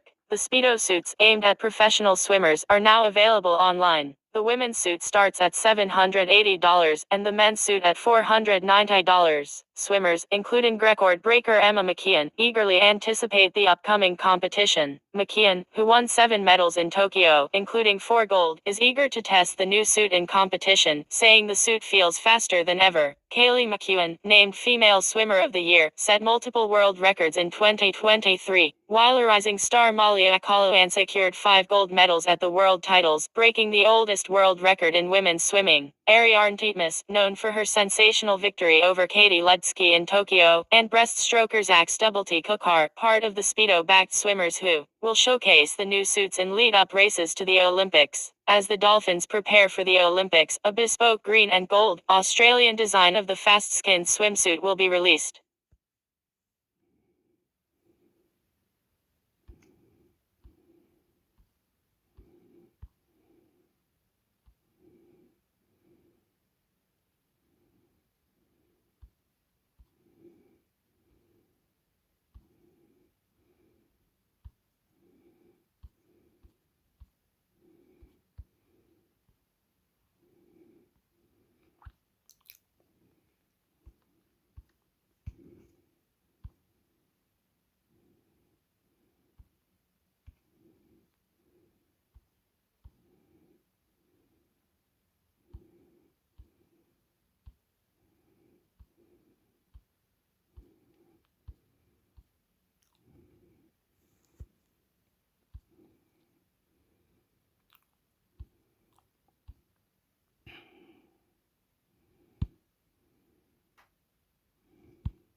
Mexico alien bodies, criminal probe launched by Peru into how mummies left country. News.com.au, Australia's leading news site. Peruvian authorities have launched a criminal probe into how two alleged non-human alien corpses presented to the Mexican Congress last week by a controversial UFO researcher were taken out of the country. Jaime Mosson, 70, a journalist and long-time alien enthusiast with a history of making dubious claims, sparked widespread surprise, disbelief and ridicule on social media after presenting the two alleged extraterrestrial corpses during the congressional hearing last Tuesday. The purported mummified remains, which had a grayish color, a human-like body form and elongated heads with 3 fingers on each hand, were brought by Mosson, who claimed they had been found in Cusco, Peru in 2017. On Monday, doctors conducted tests on the remains in a live-streamed event in Mosson's YouTube channel, concluding that they had found no evidence of any assembly or manipulation of the skulls, seemingly proving the remains were not human-made. But the Peruvian government maintains the bodies are likely pre-Hispanic objects, with Culture Minister Leslie Urtiga announcing this week officials were investigating how the corpses came into Mosson's possession and left Peru, adding that a criminal complaint had been filed. Mosson has not revealed how he obtained the bodies, but insists he is innocent and will reveal all at an appropriate time. "I'm not worried," he told The Telegraph.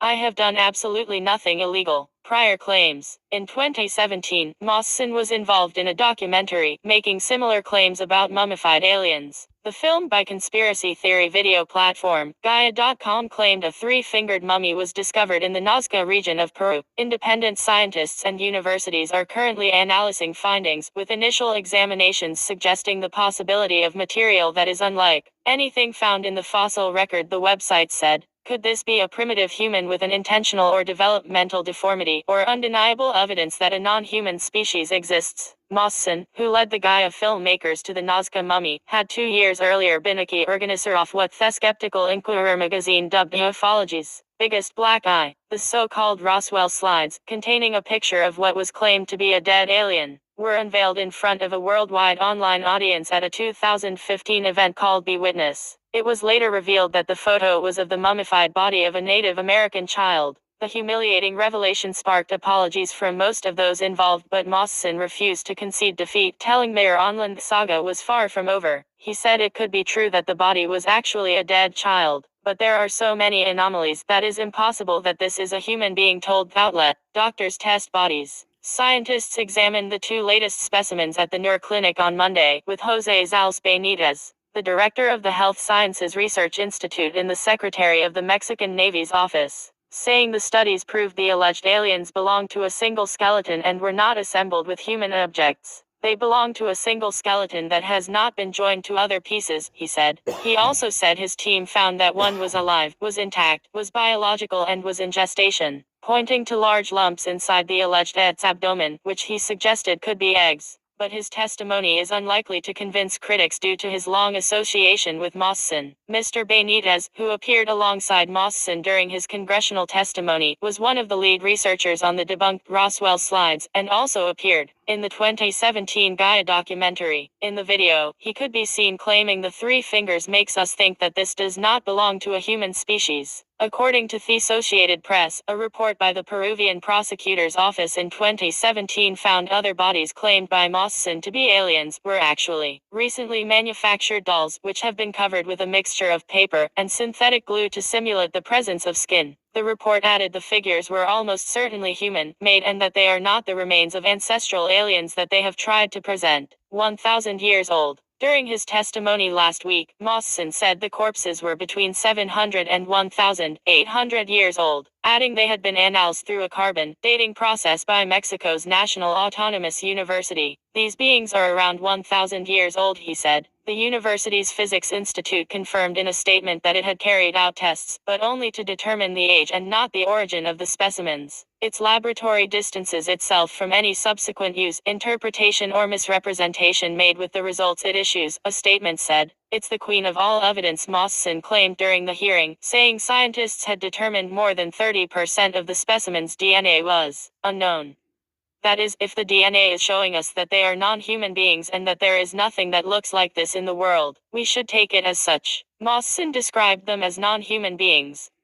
We don't want to call them extraterrestrials because we don't know, he said. He claimed the purported bodies were found fossilized in mines in Cusco, in a layer of diatomaceous earth or ancient phytoplankton algae. These aren't beings that were found after a UFO wreckage, he said. They were found in diatom mines and were later fossilized. Whether they are aliens or not, we don't know, but they were intelligent and they lived with us. They should rewrite history. We are not alone in this vast universe. We should embrace this reality. It's terrible. The session was called by ruling party lawmaker Sergio Gutierrez, who defended the event as being in the public interest. During the hearing, Mr. Gutierrez asked the speakers to swear to tell the truth.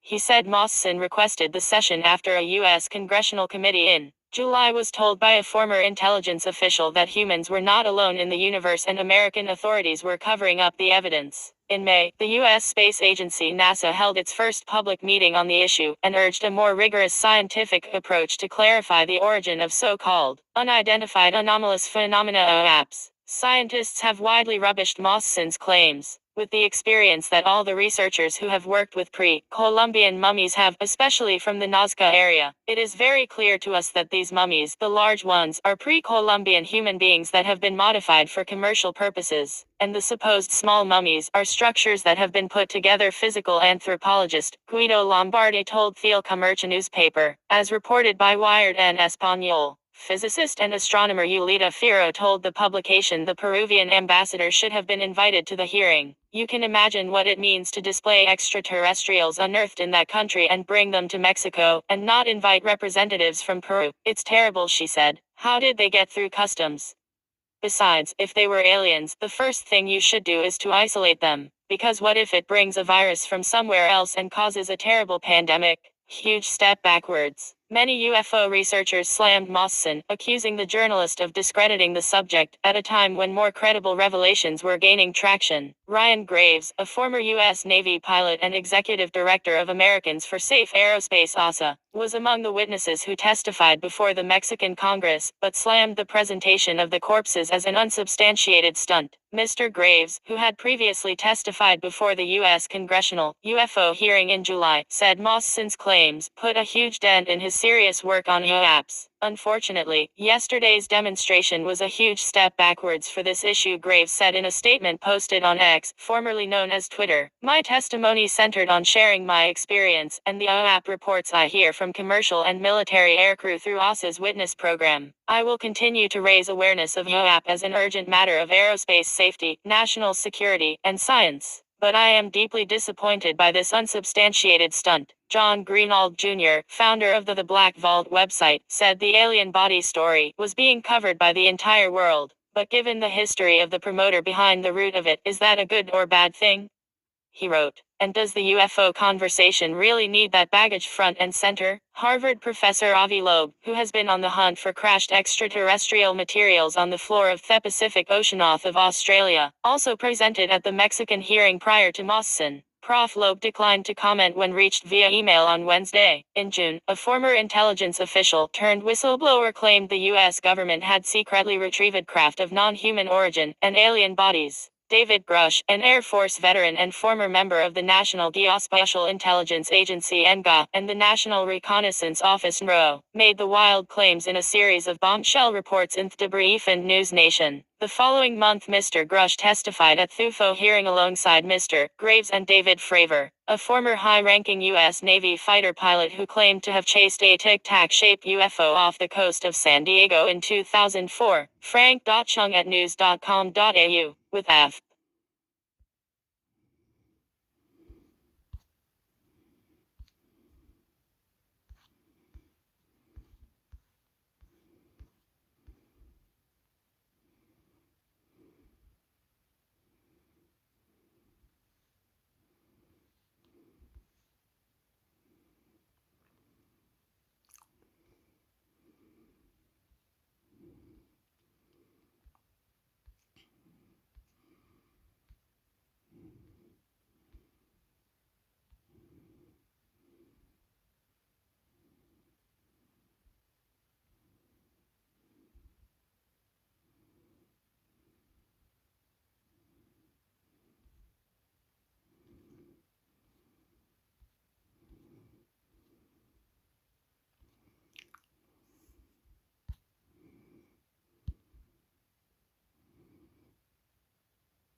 What to expect at CIS 2024. The Verge. No single event of the year delivers more tech news than CIS.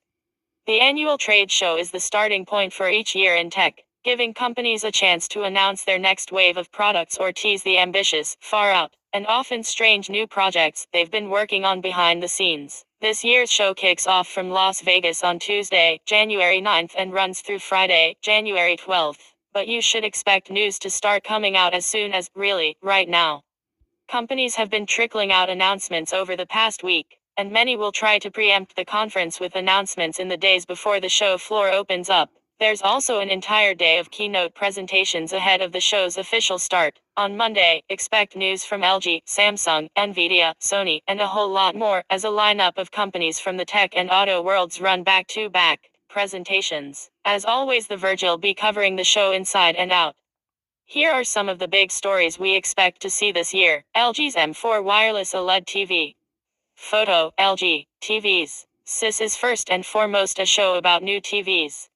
But it seems like we're in for a relatively quiet, iterative year when it comes to new TV hardware. Last year, we saw meaningful leaps in brightness for OLED TVs, which made them suitable for brighter rooms and more viewing environments. And mini LED became the status quo for mid- to high-end LCD TVs at relatively affordable prices, to boot. But LG has already announced its 2024 lineup, and there aren't any huge panel upgrades in store this year. Instead, the buzzy new thing from LG, Roku, and presumably other brands is centered around AI processing. We've seen TV makers use AI and machine learning to optimize picture and sound for a few years now, but they're really leaning into it at CIS 2024. Perhaps that's no surprise given the rise of LLMs like ChatGPT, Bard, and others.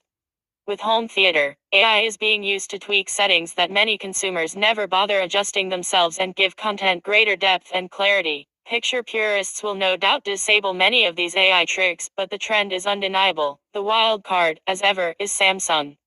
Will the leading TV manufacturer play it safe like many competitors? Or does the company have something more groundbreaking in its back pocket? We'll find out in Las Vegas in a matter of days. Chris Welch. Transportation. While CIS often masquerades as a car show, this year is likely to be different. Ford, General Motors, Stellantis, and a bunch of other notable names will be absent from the event. For that, you can thank the United Auto Workers strike over the summer, which led the Big Three to cancel their CIS plans this year. But there will still be plenty of auto-focused announcements, from a new global EV series from Honda to a flurry of in-car technology. And, of course, all of this will likely come with a sprinkling of our favorite tech buzzwords, including AI, LLMs, and machine learning. So keep your eyes peeled for that. In addition to Honda, major car companies like Mercedes-Benz, Hyundai, and BMW will have news to share during CIS. And big tech players like Intel and Amazon will be burnishing their status as emerging auto suppliers with some sneak peeks at new products coming in the future. So while there's going to be less auto news to chew on than in years past, CIS is still likely to dish up a few surprises for all the gearheads and mobility nerds in attendance. Andrew J. Hawkins. Dell has already announced at its new X lineup. Photo by Amelia Holiday Kralaz / The Verge. Laptops. Intel just announced a whole new lineup of chips in the Meteor Lake family, and that means you can expect to see a whole lot of laptops at CIS sporting the updated silicon. But a processor spec bump generally isn't enough to catch the eye at the largest consumer electronics show in the world. CIS is where laptop makers like to show off some of their flashiest new designs and funky little experiment they've been tinkering with. That means we should see at least one or two quirky devices that will have us pondering the evolution of the laptop's design. I'd also bet we're going to see some bigger laptops. An adage out there, guys, people love big screens, and that love isn't limited to phones and TVs. They want them in their laptops, too.